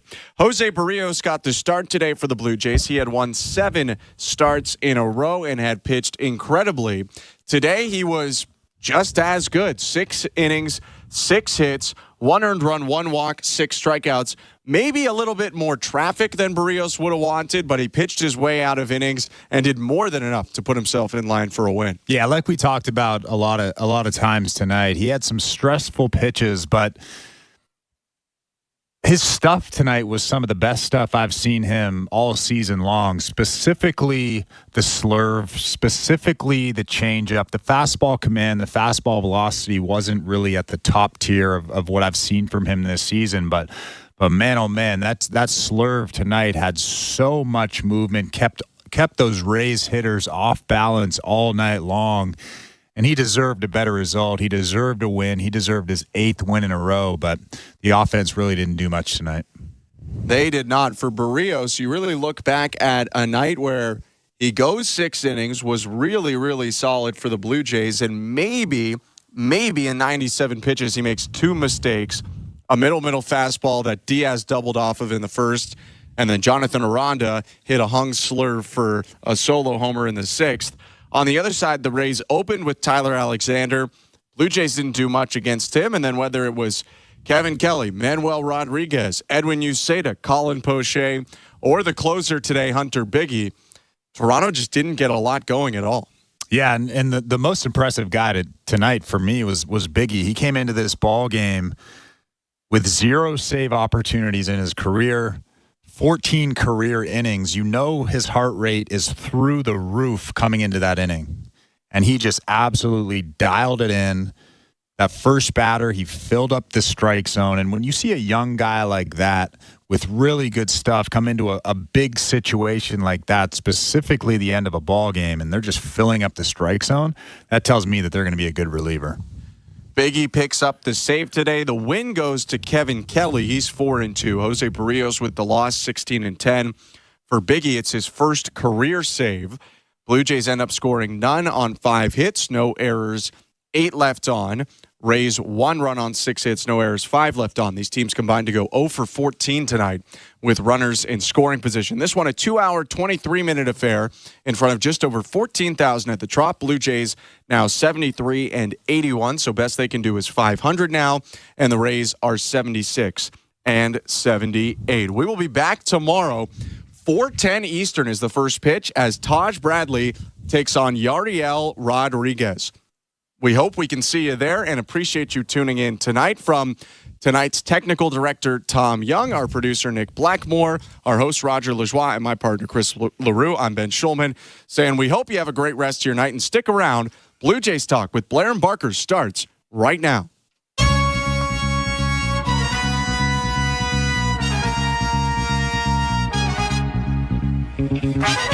All right, well, Kevin Barker, if I had told you that Jose Berrios, who'd won 7 in a row coming into tonight, would pitch reasonably well against Tampa Bay, you probably wouldn't be surprised.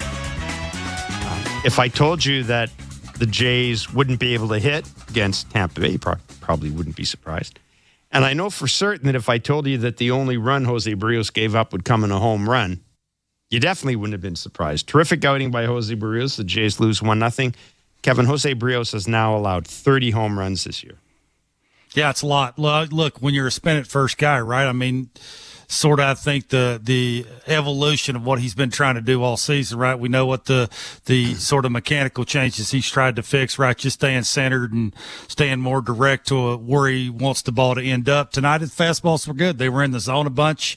He was throwing his slurve a little bit harder. You could tell it was sort of on point with the grip and the extension because the spin rate went up. When that velocity's up, means it tunnels longer. When the spin rate's up, means it breaks more.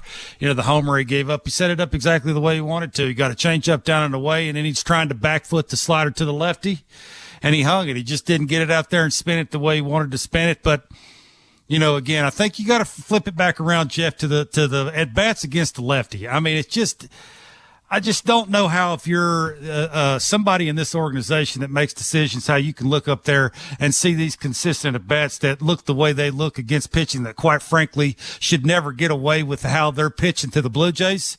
It's just got to get you chapped till no end.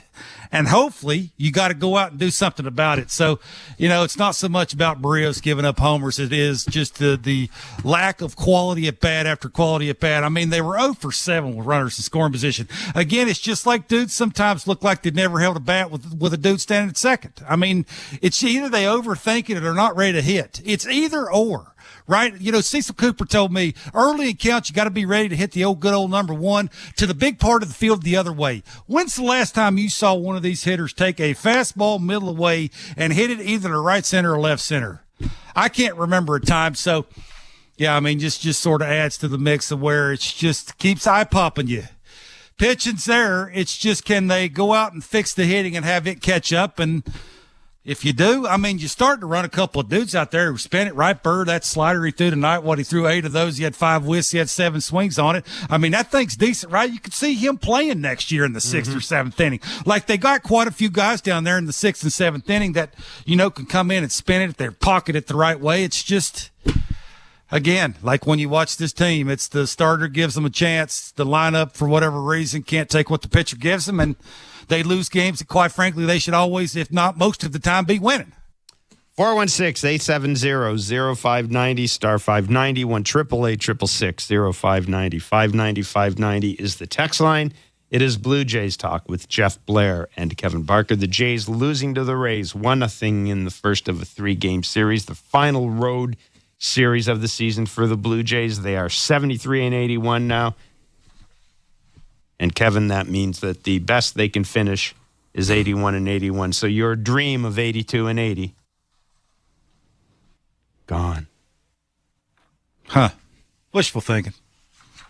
At a time when teams might make the playoffs with 84 wins. Just stay hot. I mean, don't punt on your pen in the middle of the season. That probably helps. That's generally good. There was a little bit of news before the game today. I suppose this qualifies as news. Bo Bichette will go and see a hand specialist in Arizona on Monday. Will Wagner had his knee surgery, and Dalton Varsho is expected to have rotator cuff surgery, or will have rotator cuff surgery next week. As you know, John Schneider said on Blair and Barker earlier today, they're not saying that they don't expect Dalton Varsho to be ready for spring training. They're holding out hope that he might be, but I think, as John said, we'll have a better idea, or rather, they will have a better idea once the calendar turns, once they're into January and they get a sense of where Dalton is. That just means they need a surprise from one of them other dudes, right? I mean, they got at a least bunch to of start lefties the there year. to play the outfield. Yeah. Absolutely, right? I mean, you can't have a plethora of superstars. Every once in a while, you got to have a surprise. So hopefully they get one of them. What'd you think of Jonathan Clase? First time we've had a chance to see him. Look, he's fast.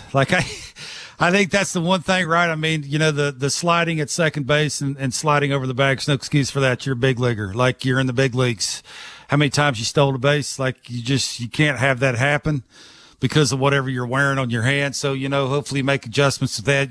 You slide earlier. I don't know. Whatever you do, you have to do. I thought he might have thought that the ball got by him the way he reacted, because he appeared to look and then go. I don't know. He's done that a bunch of times, I would assume.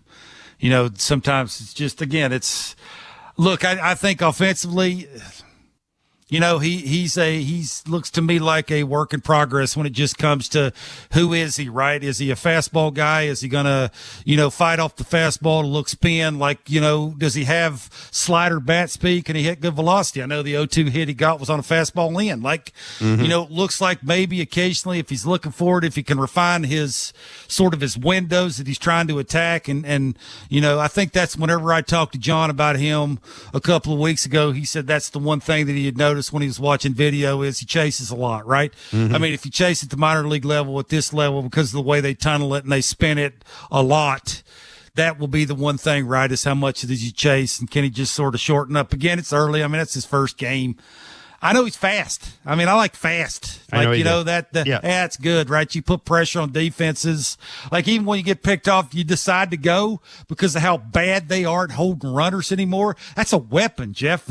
It's just, how do you use him? Does it warrant keeping him on a team just to do that part of it, right? Late inning defense, late inning pitch running. Look, that's sort of what I think they're going to have to find out, because his look to me like, anyway, at least who I've talked to and what you saw in the first game, offensively is pretty far behind everything else. Ask yourself, will it catch up? That's the thing you got to figure out. And if your answer is yes, and you have a little time, you can put him in the big leagues and let him try and figure it out. That's the issue, right? Is probably ain't going to find it out the next 8 games. And going into next season, you just don't have time to let him figure it out. So, it's a work in progress. But, boy, you do like the speed, man. It is. Don't grow on trees, and speed don't slump. So, 416-870-0590, star 590, 1-888-666-0590, 590-590 is the text line. Matt in Vancouver, you're on Blue Jays Talk. What's up, Matt? Hey, fellas. Just thought I'd chime in a bit on Bo Bichette, and I just wanted to give him the benefit of the doubt. I'm not trying to change other people's opinion about Bo. I know there have been a few criticisms levied at him, but I just think, it's really difficult to be a 300 hitter every year. Like, that's his big numbers batting average. But, as far as his attitude, some people think that's a problem. But I don't think it's his job to just smile every time, because it's not really his personality. I like his no BS quick answer. He's kind of like, for me, it's kind of like Mona Lisa's smile. And, I think that's kind of charming, right? He's just like, he's honest, but he's just like quick. He just gets to the point. So it's totally his choice if he doesn't want to always have the microphone in his face. I can totally get that. What we're after is just the results on the field. And I just thought I'd leave you with my biggest fear is that, we haven't even seen a ceiling yet, I don't think. I think, eventually the day and time will come where he's playing for another team and he's just going to go off, right? He's probably hasn't even hit the most home runs he's going to hit in his life, right? He's got a ceiling to hit, and we'll be looking at it back as Blue Jays fans and just think, like, it's kind of too bad we couldn't have it. But, that's just what I thought I'd leave you with. Yeah, no, listen, I appreciate the call. I mean, he's very much, in his dealings with the media, he's very much the way his dad was as a player. His dad was no holds barred. He was a little more expansive, I would say, than Bo. But it was a different time, too. The relationship between media and players was different. There weren't as many there weren't as many cameras around. A lot of it was print media, so you could sit and talk with a guy for 20 minutes after a game. Bo reminds me a lot of what his dad was like as a player. And, I have to guard against this, Kevin. I keep saying that I'm not a fan of trying to interpret body language, and then it seems to me I spend a lot of time trying to interpret body language. And it's dangerous. Guys are wired differently. Some guys don't want to dance up and down in the dugout. Some guys do. I think, though, that I think what sometimes we tend to misread with Bo is I just think he's really serious. I think he's really serious. There's a little bit of the guy who used to play for the Chicago Blackhawks, Jonathan Taves. There's a little bit of that in him, just serious.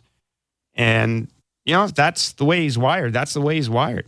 Yeah, I guess. I mean, it sounds to me like he was under the impression that they were going to get more in here to help. Like that, I think, and I'm with you.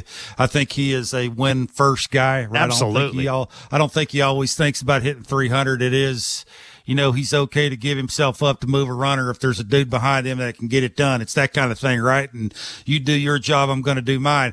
And I can understand what the caller feels. I sort of feel the same way, but you can understand other people the way they feel, that it's okay to act that way if you're raking.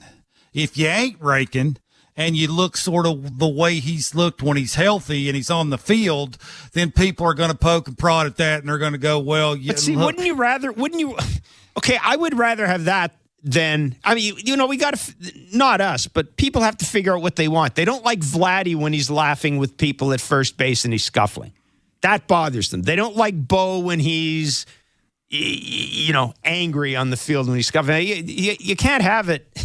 You can't have it both ways. I mean, they're two completely different guys. I'm completely comfortable with that.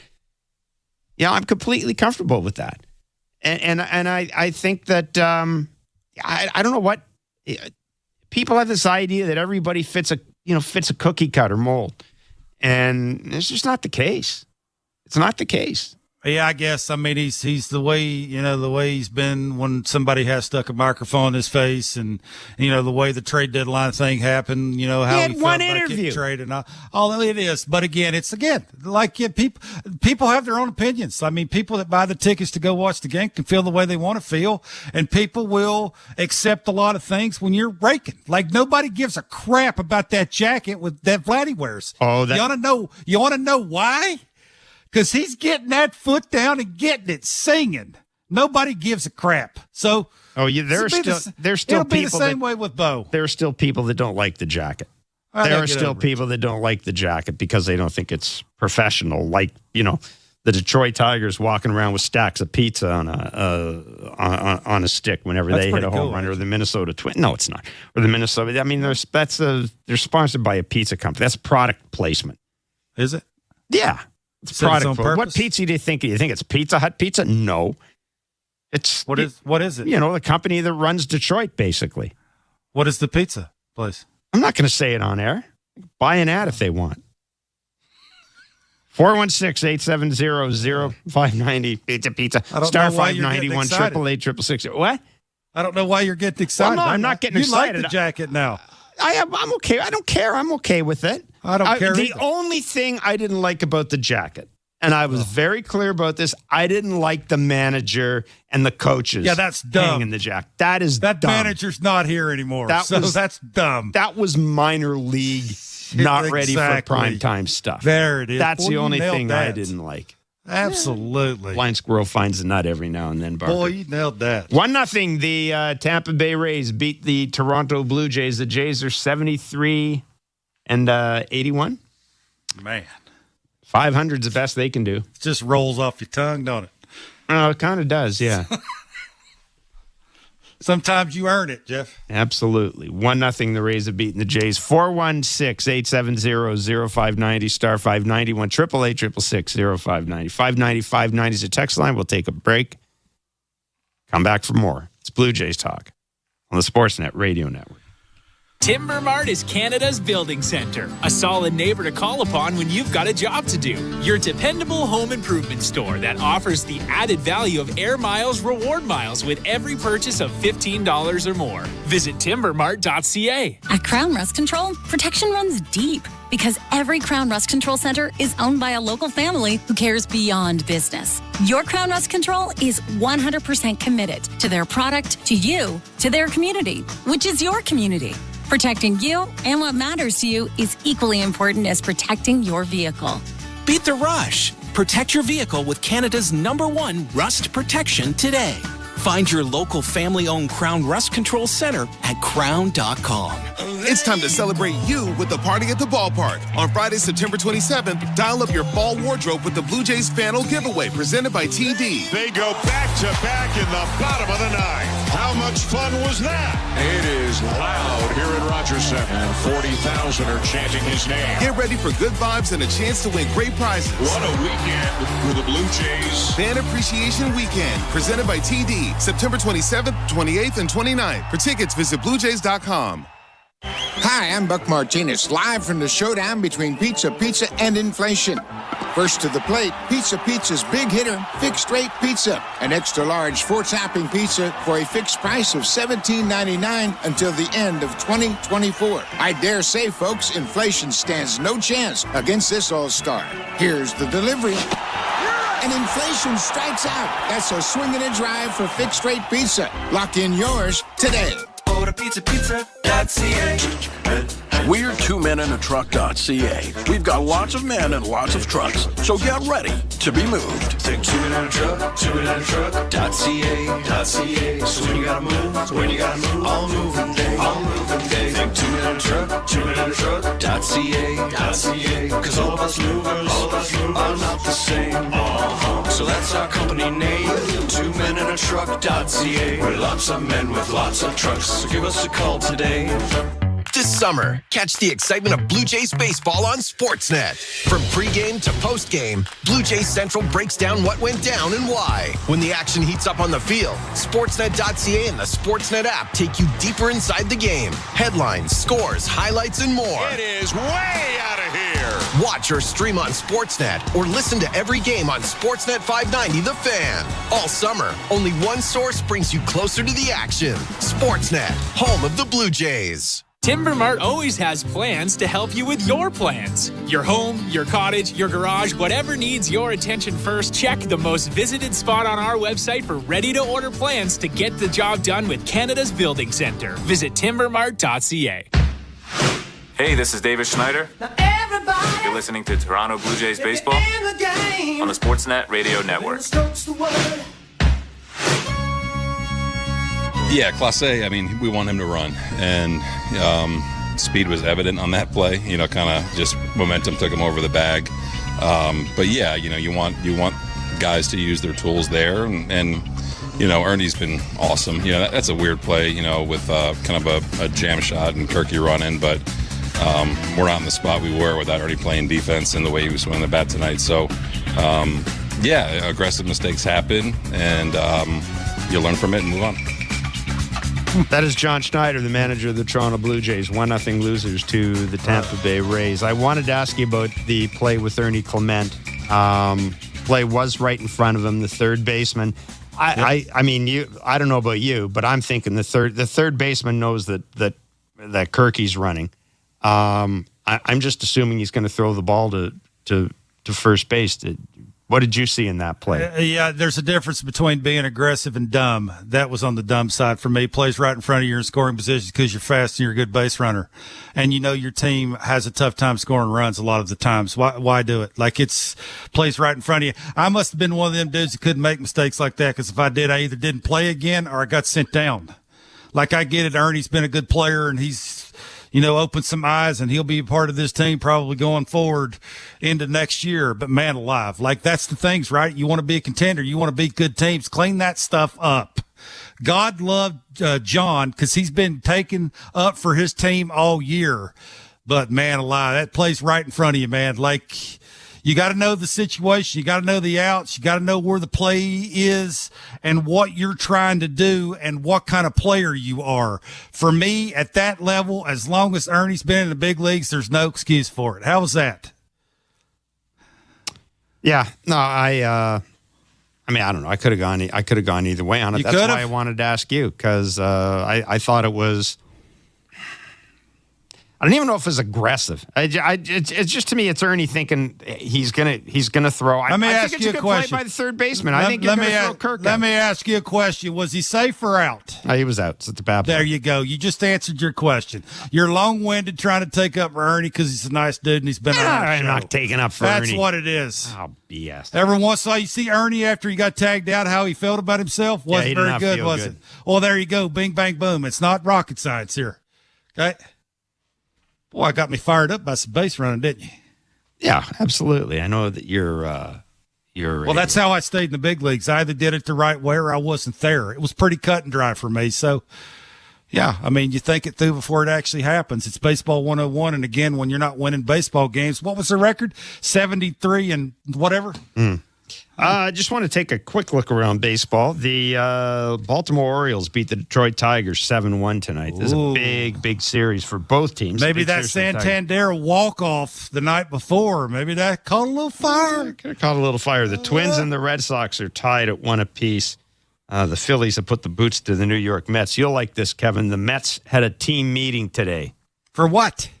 Just so the manager and the president of the team can let the team know that they're okay.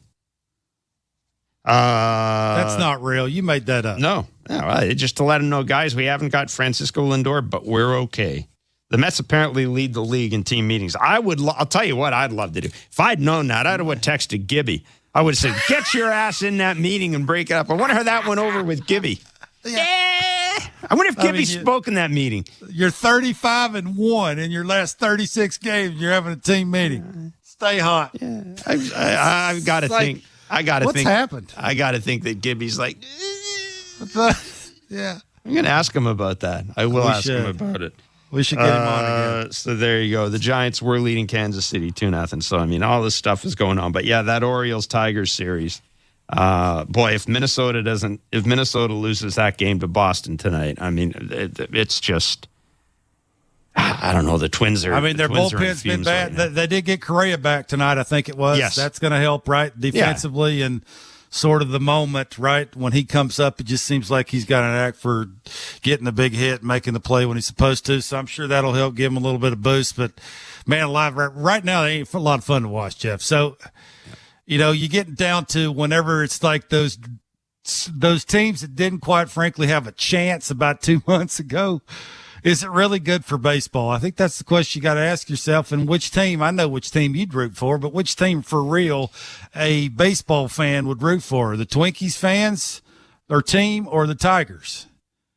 I'm having a tough time with that. I know. I found it interesting when we had Jeff Passan on Blair and Barker today, and he made a point I hadn't really thought of. It's entirely possible that all 6 National League teams that make the playoffs are better than the American League teams, except the Astros. Except the Astros, he said. Yeah, but that is and I went back and looked. I thought, he may be right about that. He may be right about that. Yeah, I think what his point is I think a lot of the teams in the National League have a way better chance of winning the World Series. Yes, than most of the teams in the American League. I mean, you can poke holes in the Yankees, you can poke holes in the Astros, and then there's everybody else. Yeah. Yeah.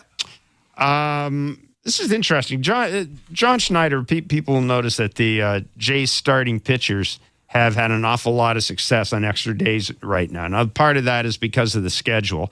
And it's something that I think we kind of talked about a little bit. Look, Kevin Gossman and Chris Bassett are going to be another year older next year. We saw some hiccups this year. Last year they were very healthy. Last year it was smooth sailing for the most part. This year we saw some hiccups. So John Schneider was asked about, based on some of the success this organization's having right now by giving guys extra days, is there a thought of maybe having an extra man in the rotation next year? just change the game a little bit, go 7-man rotation next year. We'll see. I think where we are in the season, with, the date and all that kind of stuff, I think that it allows us to be, pretty open-minded to things like that. And we'll see how it works, but I don't think we're going to do anything earth-shattering going forward. But I think you talk to any pitcher around the league, they always appreciate an extra day. Yeah, it is interesting because I'm sure the Jays are aware that that these guys are a year older. I don't think there's any necessarily a reason to panic. My first thought was 7-man rotation. It's like, well, let's just try to find a 5th starter first year, John, before we start looking at it. Don't get crazy. Yeah, don't get crazy now. He just told you not a chance without telling you not a chance by saying 7-man rotation. But I am going to say this. I think there's a spot for Ryan Yarbrough on this team next year. Now, Ryan Yarbrough is going to start. We believe he's an option to start on Sunday. He is a free agent. I would have no problem bringing him back. I would have absolutely no problem bringing him back. Well, to have something to do with cost, right? I mean, it depends on what they're going to do with their lineup and, what are you going to do with your bullpen? Like your bullpen and your lineup more important than getting the extra starter. I think they got enough in the 5 spot that they can maneuver guys around. They can have openers, like they can do some things like the Tigers have done, right? When you have to, you do it. It's that kind of thing. And whenever you got a chance of giving an older guy an extra day just to have better extension and a little bit more fluidity in the windup. You saw that with Berrios tonight. Like, he looked like he's frisky. Mm-hmm. Had a little giddy up in his step, right? When you have giddy up, that means you have better extension and things are coming out harder. When they're coming out harder, they're staying in the zone longer. And when they stay in the zone longer, you get more people out a little bit more efficiently. So, yeah, I mean, this is, I think, more about the 3 guys than it is the other guys. I think that's the point, right? Yeah, but again, it is. It has to be something. It's certainly going to be something in John Schneider's mind. It has to be not going with an extra starter, but the age of these guys. Yeah, I would think John is going, because I have had conversations. It'd be nice to have an extra couple of guys who can hit when it matters the most, and money at bats, and you score more runs, and that pitching will take care of itself, boy.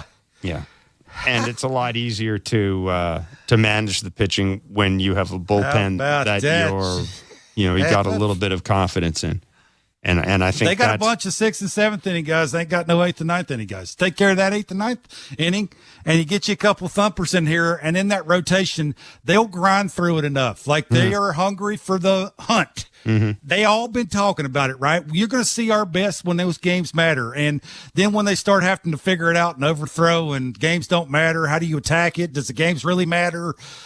Like, it's just too much to think about. So you get them some games that matter. You get them a better lineup in here. You get them an 8th and 9th inning guys.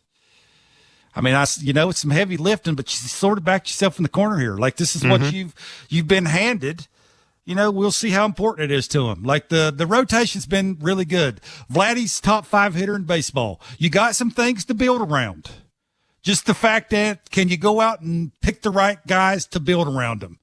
That's the thing. And hopefully they do, and it's better. And for the first time in a while, they seem to have some minor league depth that you could put together to get it to make a deal for perhaps a reliever. There you go. And that's one of the benefits, I guess, if you want to say, of what we saw at the trade deadline is just about everybody's getting a look here, with the exception of Bloss, and it doesn't sound as if he'll be called up. Basically, everybody else is getting a look, and which means major league teams are getting a chance to look at them as well. 1-0. The Tampa Bay Rays have beaten the Toronto Blue Jays. They'll do it again tomorrow, second game of this 3-game series, and the Jays are back home to wrap up the 2024 season. And we'll be along Monday as per usual with Blair and Barker. So thank you for listening to Blue Jays Baseball, brought to you by the local family-owned Crown Rust Control Centers in Bowmanville and the home of Paul Quantrill and Cal Quantrill, Port Hope, Ontario. Protect your vehicle from rust today. Find your local family-owned Crown at crown.com, Canada's #1 rust protection.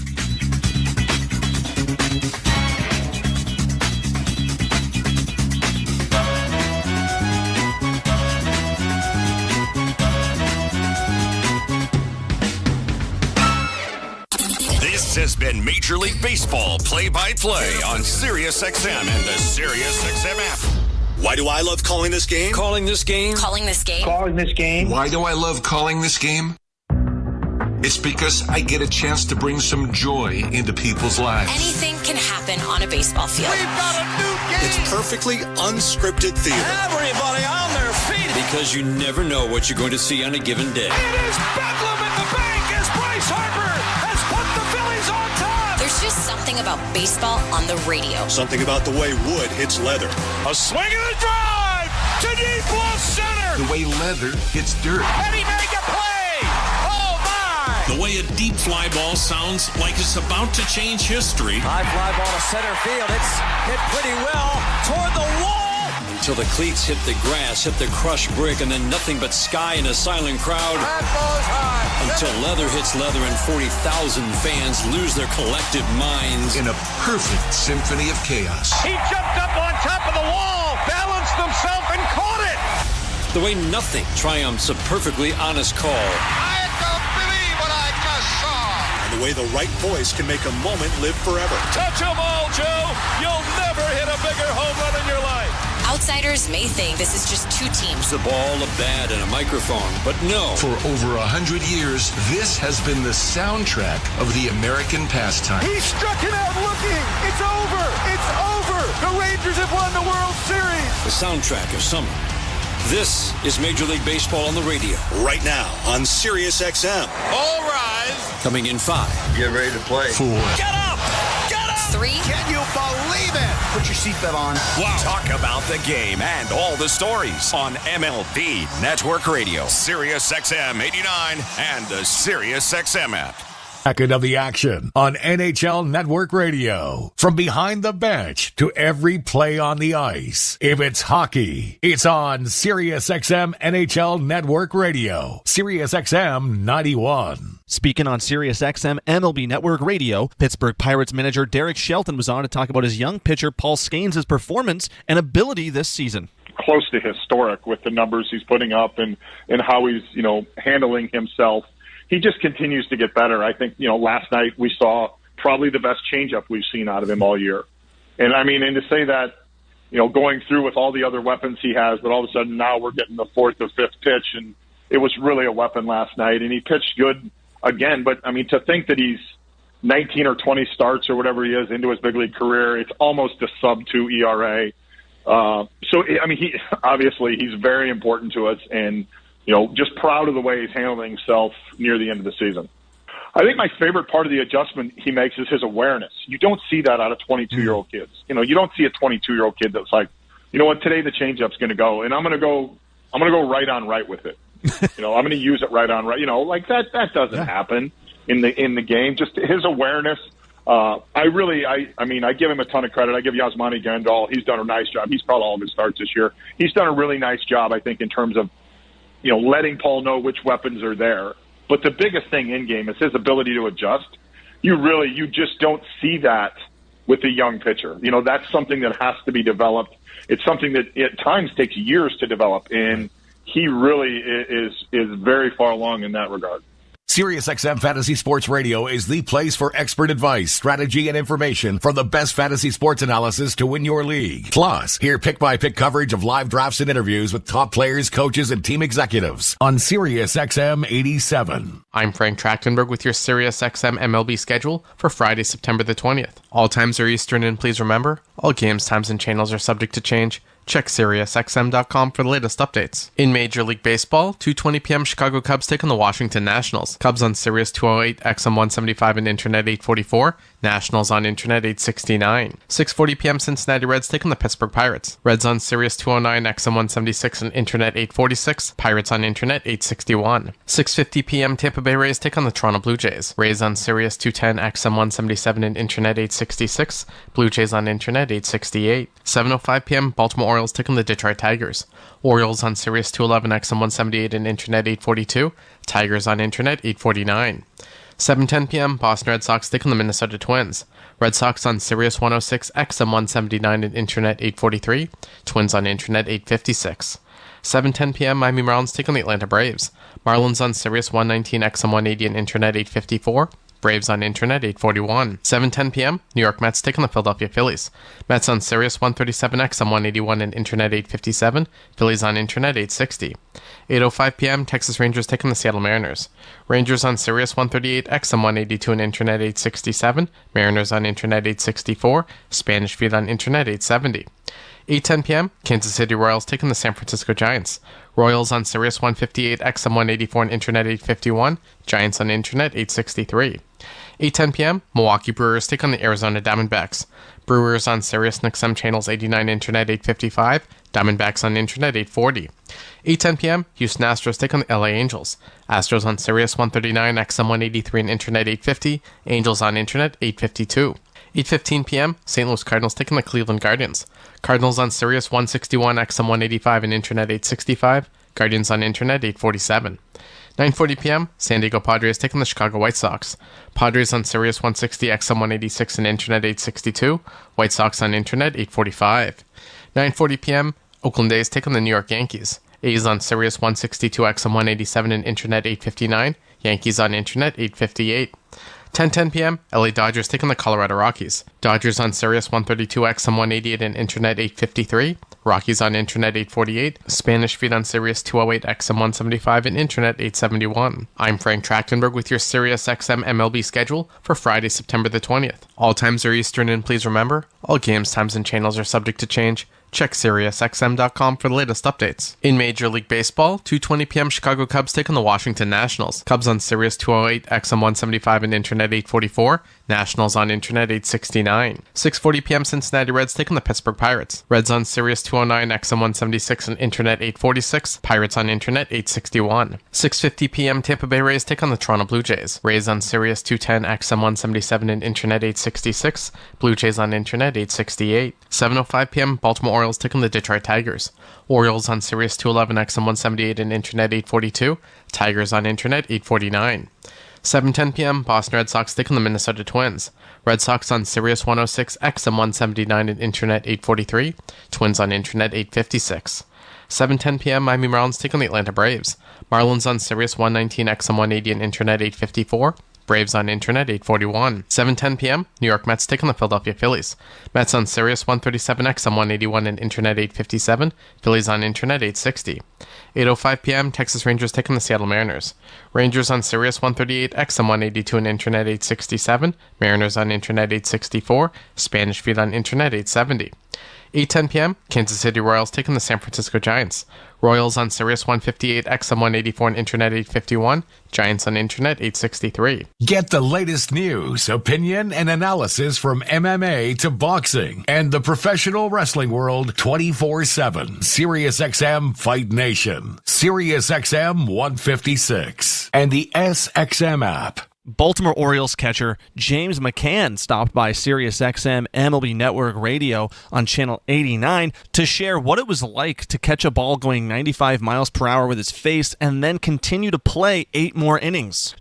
Honestly, if I'm being honest, I still have about 300 unread text messages from that day. Oh, no way. As a matter of fact, he's our minor league catching coordinator, farm director. He's probably going to get mad I messed up his title. But he was my first spring training with Detroit was his last spring training as a player. And he transitioned into bullpen catcher that year for the Tigers. And then a few years later became a scout, and now he's obviously with the Orioles as a catching coordinator and farm director. But he and I are pretty close, and I saw him for the first time the other day since getting hit in the face, and he gave me a hard time. He said, "I guess you got a new phone number." And actually, Alex Avila, same thing. I guess you got a new phone number. I said, "No, why?" I hadn't texted him back, but I have about 300 unread text messages from that day. So I don't know who all reached out to me, and I apologize for not getting back. My phone was exploding.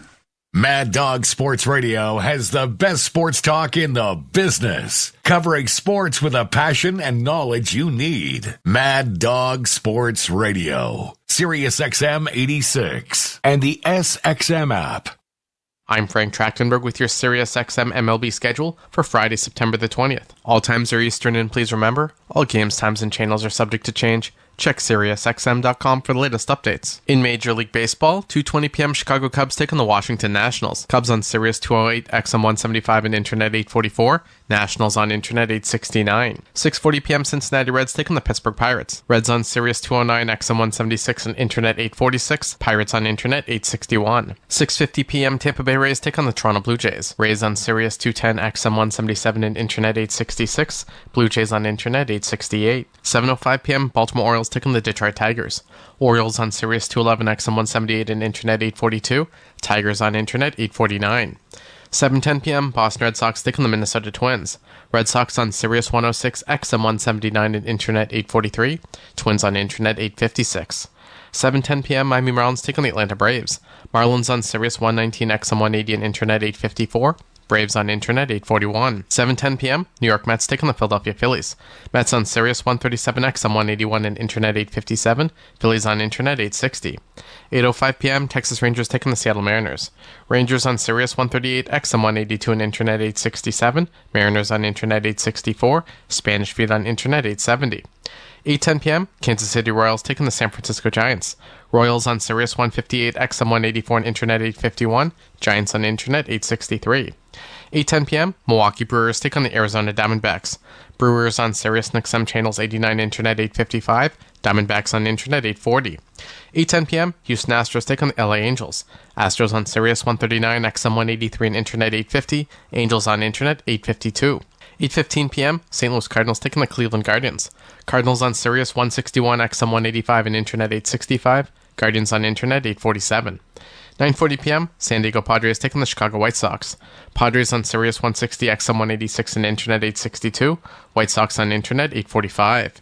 9:40 p.m. Oakland A's take on the New York Yankees. A's on Sirius 162, XM 187, and Internet 859. Yankees on Internet 858. 10:10 p.m. LA Dodgers take on the Colorado Rockies. Dodgers on Sirius 132, XM 188, and Internet 853. Rockies on Internet 848. Spanish feed on Sirius 208, XM 175, and Internet 871. I'm Frank Trachtenberg with your Sirius XM MLB schedule for Friday, September the 20th. All times are Eastern, and please remember, all games, times, and channels are subject to change. Check SiriusXM.com for the latest updates. In Major League Baseball, 2:20 p.m. Chicago Cubs take on the Washington Nationals. Cubs on Sirius 208, XM 175, and Internet 844. Nationals on Internet 869. 6:40 p.m. Cincinnati Reds take on the Pittsburgh Pirates. Reds on Sirius 209, XM 176, and Internet 846. Pirates on Internet 861. 6:50 p.m. Tampa Bay Rays take on the Toronto Blue Jays. Rays on Sirius 210, XM 177, and Internet 866. Blue Jays on Internet 868. 7:05 p.m. Baltimore Orioles take on the Detroit Tigers. Orioles on Sirius 211, XM 178, and Internet 842. Tigers on Internet 849. 7:10 p.m. Boston Red Sox take on the Minnesota Twins. Red Sox on Sirius 106, XM 179, and Internet 843. Twins on Internet 856. 7:10 p.m. Miami Marlins take on the Atlanta Braves. Marlins on Sirius 119, XM 180, and Internet 854. Braves on Internet 841. 7:10 p.m. New York Mets take on the Philadelphia Phillies. Mets on Sirius 137, XM 181, and Internet 857. Phillies on Internet 860. 8:05 p.m. Texas Rangers take on the Seattle Mariners. Rangers on Sirius 138, XM 182, and Internet 867. Mariners on Internet 864. Spanish feed on Internet 870. 8:10 p.m. Kansas City Royals take on the San Francisco Giants. Royals on Sirius 158, XM 184, and Internet 851. Giants on Internet 863. MLB Network Radio is your home for 24/7 baseball talk, featuring on-site coverage of every major event from spring training through the World Series and expert analysis from former general managers and players. SiriusXM Channel 89. Tyler Kepner dropped by Sirius XM MLB Network Radio to react to Shohei Otani becoming the first player in Major League Baseball history to join the 50-50 club, as well as capping it off with an all-time single-game performance, going 6 for 6 with 3 home runs, 2 doubles, 2 stolen bases, 10 RBI, and of course doing it in the game where he made 50-50 happen.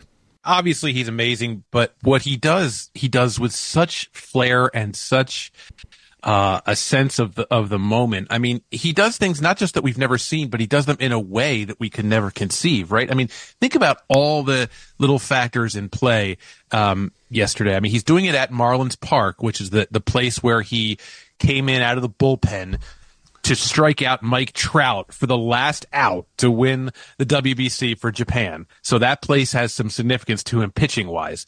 He does it on the anniversary of his major elbow surgery, which kept him out of pitching, which I'm sure is a personal, date in his mind. Sure. He does it to clinch his first playoff spot ever. And what's the story about Otani? It's always that, he's never been to the playoffs because the Angels weren't any good. Now he's in. And he does it with that. It's the first game in baseball history with 6 hits, 3 home runs, 10 RBIs, and a couple of stolen bases. There's never been a game like that. There's never been a player like that. It's a unique feat for a unique guy.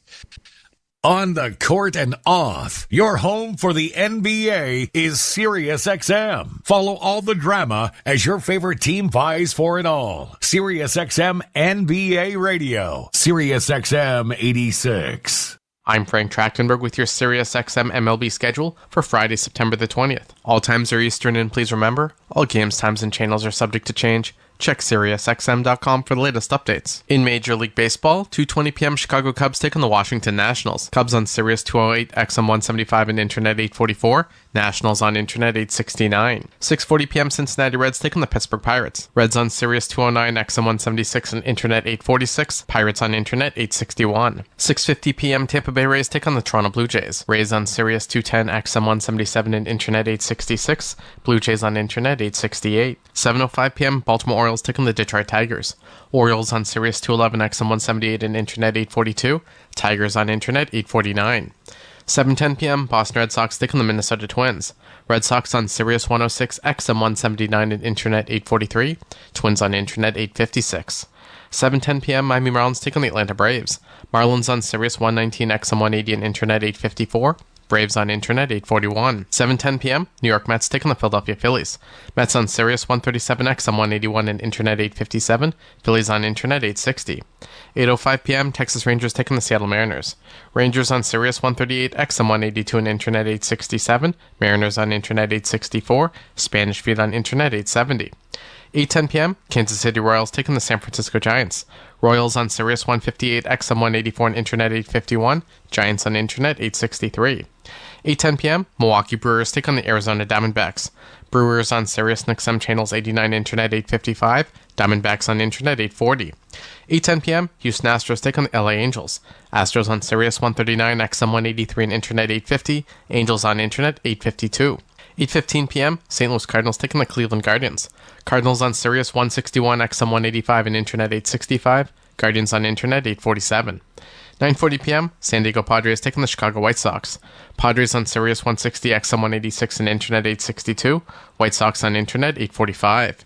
9:40 p.m. Oakland A's take on the New York Yankees. A's on Sirius 162, XM 187, and Internet 859. Yankees on Internet 858. 10:10 p.m. LA Dodgers take on the Colorado Rockies. Dodgers on Sirius 132, XM 188, and Internet 853. Rockies on Internet 848. Spanish feed on Sirius 208, XM 175, and Internet 871. I'm Frank Trachtenberg with your Sirius XM MLB schedule for Friday, September the 20th. All times are Eastern, and please remember, all games, times, and channels are subject to change. Check SiriusXM.com for the latest updates. In Major League Baseball, 2:20 p.m. Chicago Cubs take on the Washington Nationals. Cubs on Sirius 208, XM 175, and Internet 844. Nationals on Internet 869. 6:40 p.m. Cincinnati Reds take on the Pittsburgh Pirates. Reds on Sirius 209, XM 176, and Internet 846. Pirates on Internet 861. 6:50 p.m. Tampa Bay Rays take on the Toronto Blue Jays. Rays on Sirius 210, XM 177, and Internet 866. Blue Jays on Internet 868. 7:05 p.m. Baltimore Orioles take on the Detroit Tigers. Orioles on Sirius 211, XM 178, and Internet 842. Tigers on Internet 849. 7:10 p.m. Boston Red Sox take on the Minnesota Twins. Red Sox on Sirius 106, XM 179, and Internet 843. Twins on Internet 856. 7:10 p.m. Miami Marlins take on the Atlanta Braves. Marlins on Sirius 119, XM 180, and Internet 854. Braves on Internet 841. 7:10 p.m. New York Mets take on the Philadelphia Phillies. Mets on Sirius 137, XM 181, and Internet 857. Phillies on Internet 860. 8:05 p.m. Texas Rangers take on the Seattle Mariners. Rangers on Sirius 138, XM 182, and Internet 867. Mariners on Internet 864. Spanish feed on Internet 870. 8:10 p.m., Kansas City Royals taking the San Francisco Giants.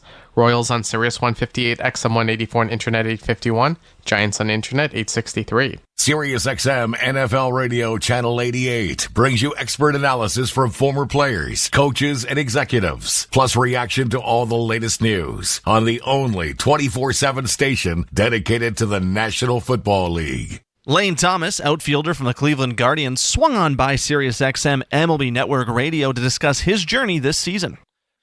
It made me appreciate other aspects of my game other than hitting, because I knew I was struggling with the plate. But I definitely appreciated that, you know what, if I'm not playing this day, I can go in and play defense, or I can steal a bag if they need me to, or if I am playing, I can play defense. Just kind of taking those roles a little bit more serious, knowing that, at some point the bat's going to come back. So that's kind of how I tried to look at it, and not just go to the field pissed off every day. They have a lot of info and technology and know exactly how to reiterate it to us hitting-wise. So you have everything you need, plus how it's explained, if that makes sense. I feel like I don't want to say I'm glad that I struggled, because you're never glad, but it was nice to go through that, kind of make your way out and know why it was happening, and you know what I mean, just learn more about yourself. Sure. That's been cool. Obviously, getting traded here, you just expect a first place team to be a ton of old vet guys, and man, I mean, Jose and Clase and some of the pitchers and stuff, but it's a lot of young guys that can do a lot of different things, and that's what's cool to me. It's a bunch of utility guys, that play infield, outfield, and they all play hard, and that's been cool just to kind of have that dynamic of a team be this good. So that's been really cool too. Follow every second of the action on NHL Network Radio. From behind the bench to every play on the ice. If it's hockey, it's on SiriusXM NHL Network Radio. SiriusXM 91. I'm Frank Trachtenberg with your SiriusXM MLB schedule for Friday, September the 20th. All times are Eastern, and please remember, all games, times, and channels are subject to change. Check SiriusXM.com for the latest updates. In Major League Baseball, 2:20 p.m. Chicago Cubs take on the Washington Nationals. Cubs on Sirius 208, XM 175, and Internet 844. Nationals on Internet 869. 6:40 p.m. Cincinnati Reds take on the Pittsburgh Pirates. Reds on Sirius 209, XM 176, and Internet 846. Pirates on Internet 861. 6:50 p.m. Tampa Bay Rays take on the Toronto Blue Jays. Rays on Sirius 210, XM 177, and Internet 866. Blue Jays on Internet 868. 7:05 p.m. Baltimore Orioles take on the Detroit Tigers. Orioles on Sirius 211, XM 178, and Internet 842. Tigers on Internet 849. 7:10 p.m. Boston Red Sox take on the Minnesota Twins. Red Sox on Sirius 106, XM 179, and Internet 843. Twins on Internet 856. 7:10 p.m. Miami Marlins take on the Atlanta Braves. Marlins on Sirius 119, XM 180, and Internet 854. Braves on Internet 841. 7:10 p.m. New York Mets take on the Philadelphia Phillies. Mets on Sirius 137, XM 181, and Internet 857. Phillies on Internet 860. 8:05 p.m. Texas Rangers take on the Seattle Mariners. Rangers on Sirius 138, XM 182, and Internet 867. Mariners on Internet 864. Spanish feed on Internet 870. 8:10 p.m. Kansas City Royals take on the San Francisco Giants. Royals on Sirius 158, XM 184, and Internet 851. Giants on Internet 863. 8:10 p.m. Milwaukee Brewers take on the Arizona Diamondbacks. Brewers on Sirius and XM channels 89, Internet 855. Diamondbacks on Internet 840. 8:10 p.m. Houston Astros take on the LA Angels. Astros on Sirius 139, XM 183, and Internet 850. Angels on Internet 852. 8:15 p.m. St. Louis Cardinals take on the Cleveland Guardians. Cardinals on Sirius 161, XM 185, and Internet 865. Guardians on Internet 847. 9:40 p.m. San Diego Padres take on the Chicago White Sox. Padres on Sirius 160, XM 186, and Internet 862. White Sox on Internet 845. 9:40 p.m. Oakland A's take on the New York Yankees. A's on Sirius 162, XM 187, and Internet 859. Yankees on Internet 858. 10:10 p.m. LA Dodgers take on the Colorado Rockies. Dodgers on Sirius 132, XM 188, and Internet 853. Rockies on Internet 848. Spanish feed on Sirius 208, XM 175, and Internet 871. I'm Frank Trachtenberg with your Sirius XM MLB schedule for Friday, September the 20th. All times are Eastern, and please remember, all games, times, and channels are subject to change. Check SiriusXM.com for the latest updates. In Major League Baseball, 2:20 p.m. Chicago Cubs take on the Washington Nationals. Cubs on Sirius 208, XM 175 and Internet 844. Nationals on Internet 869. 6:40 p.m. Cincinnati Reds take on the Pittsburgh Pirates. Reds on Sirius 209, XM 176 and Internet 846. Pirates on Internet 861. 6:50 p.m. Tampa Bay Rays take on the Toronto Blue Jays. Rays on Sirius 210, XM 177 and Internet 866. Blue Jays on Internet 868. 7:05 p.m. Baltimore Orioles take on the Detroit Tigers. Orioles on Sirius 211, XM 178 and Internet 842. Tigers on Internet 849. 7:10 p.m. Boston Red Sox take on the Minnesota Twins. Red Sox on Sirius 106, XM 179 and Internet 843. Twins on Internet 856. 7:10 p.m. Miami Marlins take on the Atlanta Braves. Marlins on Sirius 119, XM 180 and Internet 854. Braves on Internet 841. 7:10 p.m. New York Mets take on the Philadelphia Phillies. Mets on Sirius 137, XM 181 and Internet 857. Phillies on Internet 860. 8:05 p.m. Texas Rangers take on the Seattle Mariners. Rangers on Sirius 138, XM 182 and Internet 867. Mariners on Internet 864. Spanish Feed on Internet 870. 8:10 p.m. Kansas City Royals take on the San Francisco Giants. Royals on Sirius 158, XM 184 and Internet 851. Giants on Internet 863.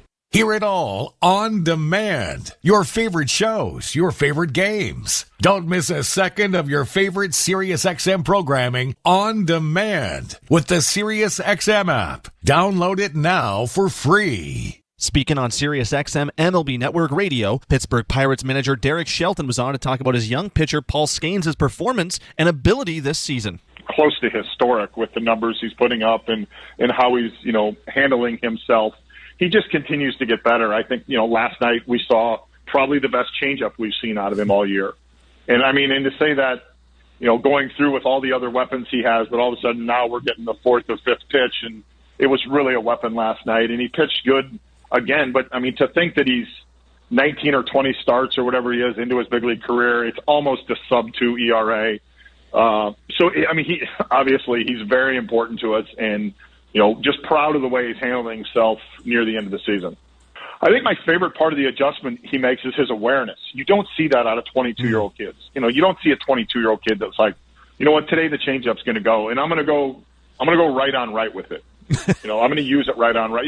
That doesn't happen in the game. Just his awareness. I give him a ton of credit. I give Yasmani Grandal. He's done a nice job. He's called all of his starts this year. He's done a really nice job, I think, in terms of letting Paul know which weapons are there. But the biggest thing in game is his ability to adjust. You just don't see that with a young pitcher. That's something that has to be developed. It's something that at times takes years to develop, and he really is very far along in that regard. The PGA Tour comes to life on SiriusXM. It's your destination for everything on the tour. Hear live hole-by-hole coverage and expert analysis. PGA Tour Radio, SiriusXM 92. I'm Frank Trachtenberg with your SiriusXM MLB schedule for Friday, September the 20th. All times are Eastern, and please remember, all games, times, and channels are subject to change. Check SiriusXM.com for the latest updates. In Major League Baseball, 2:20 p.m. Chicago Cubs take on the Washington Nationals. Cubs on Sirius 208, XM 175 and Internet 844. Nationals on Internet 869. 6:40 p.m. Cincinnati Reds take on the Pittsburgh Pirates. Reds on Sirius 209, XM 176 and Internet 846. Pirates on Internet 861. 6:50 p.m. Tampa Bay Rays take on the Toronto Blue Jays. Rays on Sirius 210, XM 177 and Internet 866. Blue Jays on Internet 868. 7:05 p.m. Baltimore Orioles take on the Detroit Tigers. Orioles on Sirius 211, XM 178 and Internet 842. Tigers on Internet 849. 7:10 p.m. Boston Red Sox take on the Minnesota Twins. Red Sox on Sirius 106, XM 179 and Internet 843. Twins on Internet 856. 7:10 p.m. Miami Marlins take on the Atlanta Braves. Marlins on Sirius 119, XM 180 and Internet 854. Braves on Internet 841. 7:10 p.m. New York Mets take on the Philadelphia Phillies. Mets on Sirius 137, XM 181 and Internet 857. Phillies on Internet 860. 8:05 p.m. Texas Rangers take on the Seattle Mariners. Rangers on Sirius 138, XM 182 and Internet 867. Mariners on Internet 864. Spanish Feed on Internet 870. 8:10 p.m. Kansas City Royals take on the San Francisco Giants. Royals on Sirius 158, XM 184 and Internet 851. Giants on Internet 863. 8:10 p.m. Milwaukee Brewers take on the Arizona Diamondbacks. Brewers on Sirius XM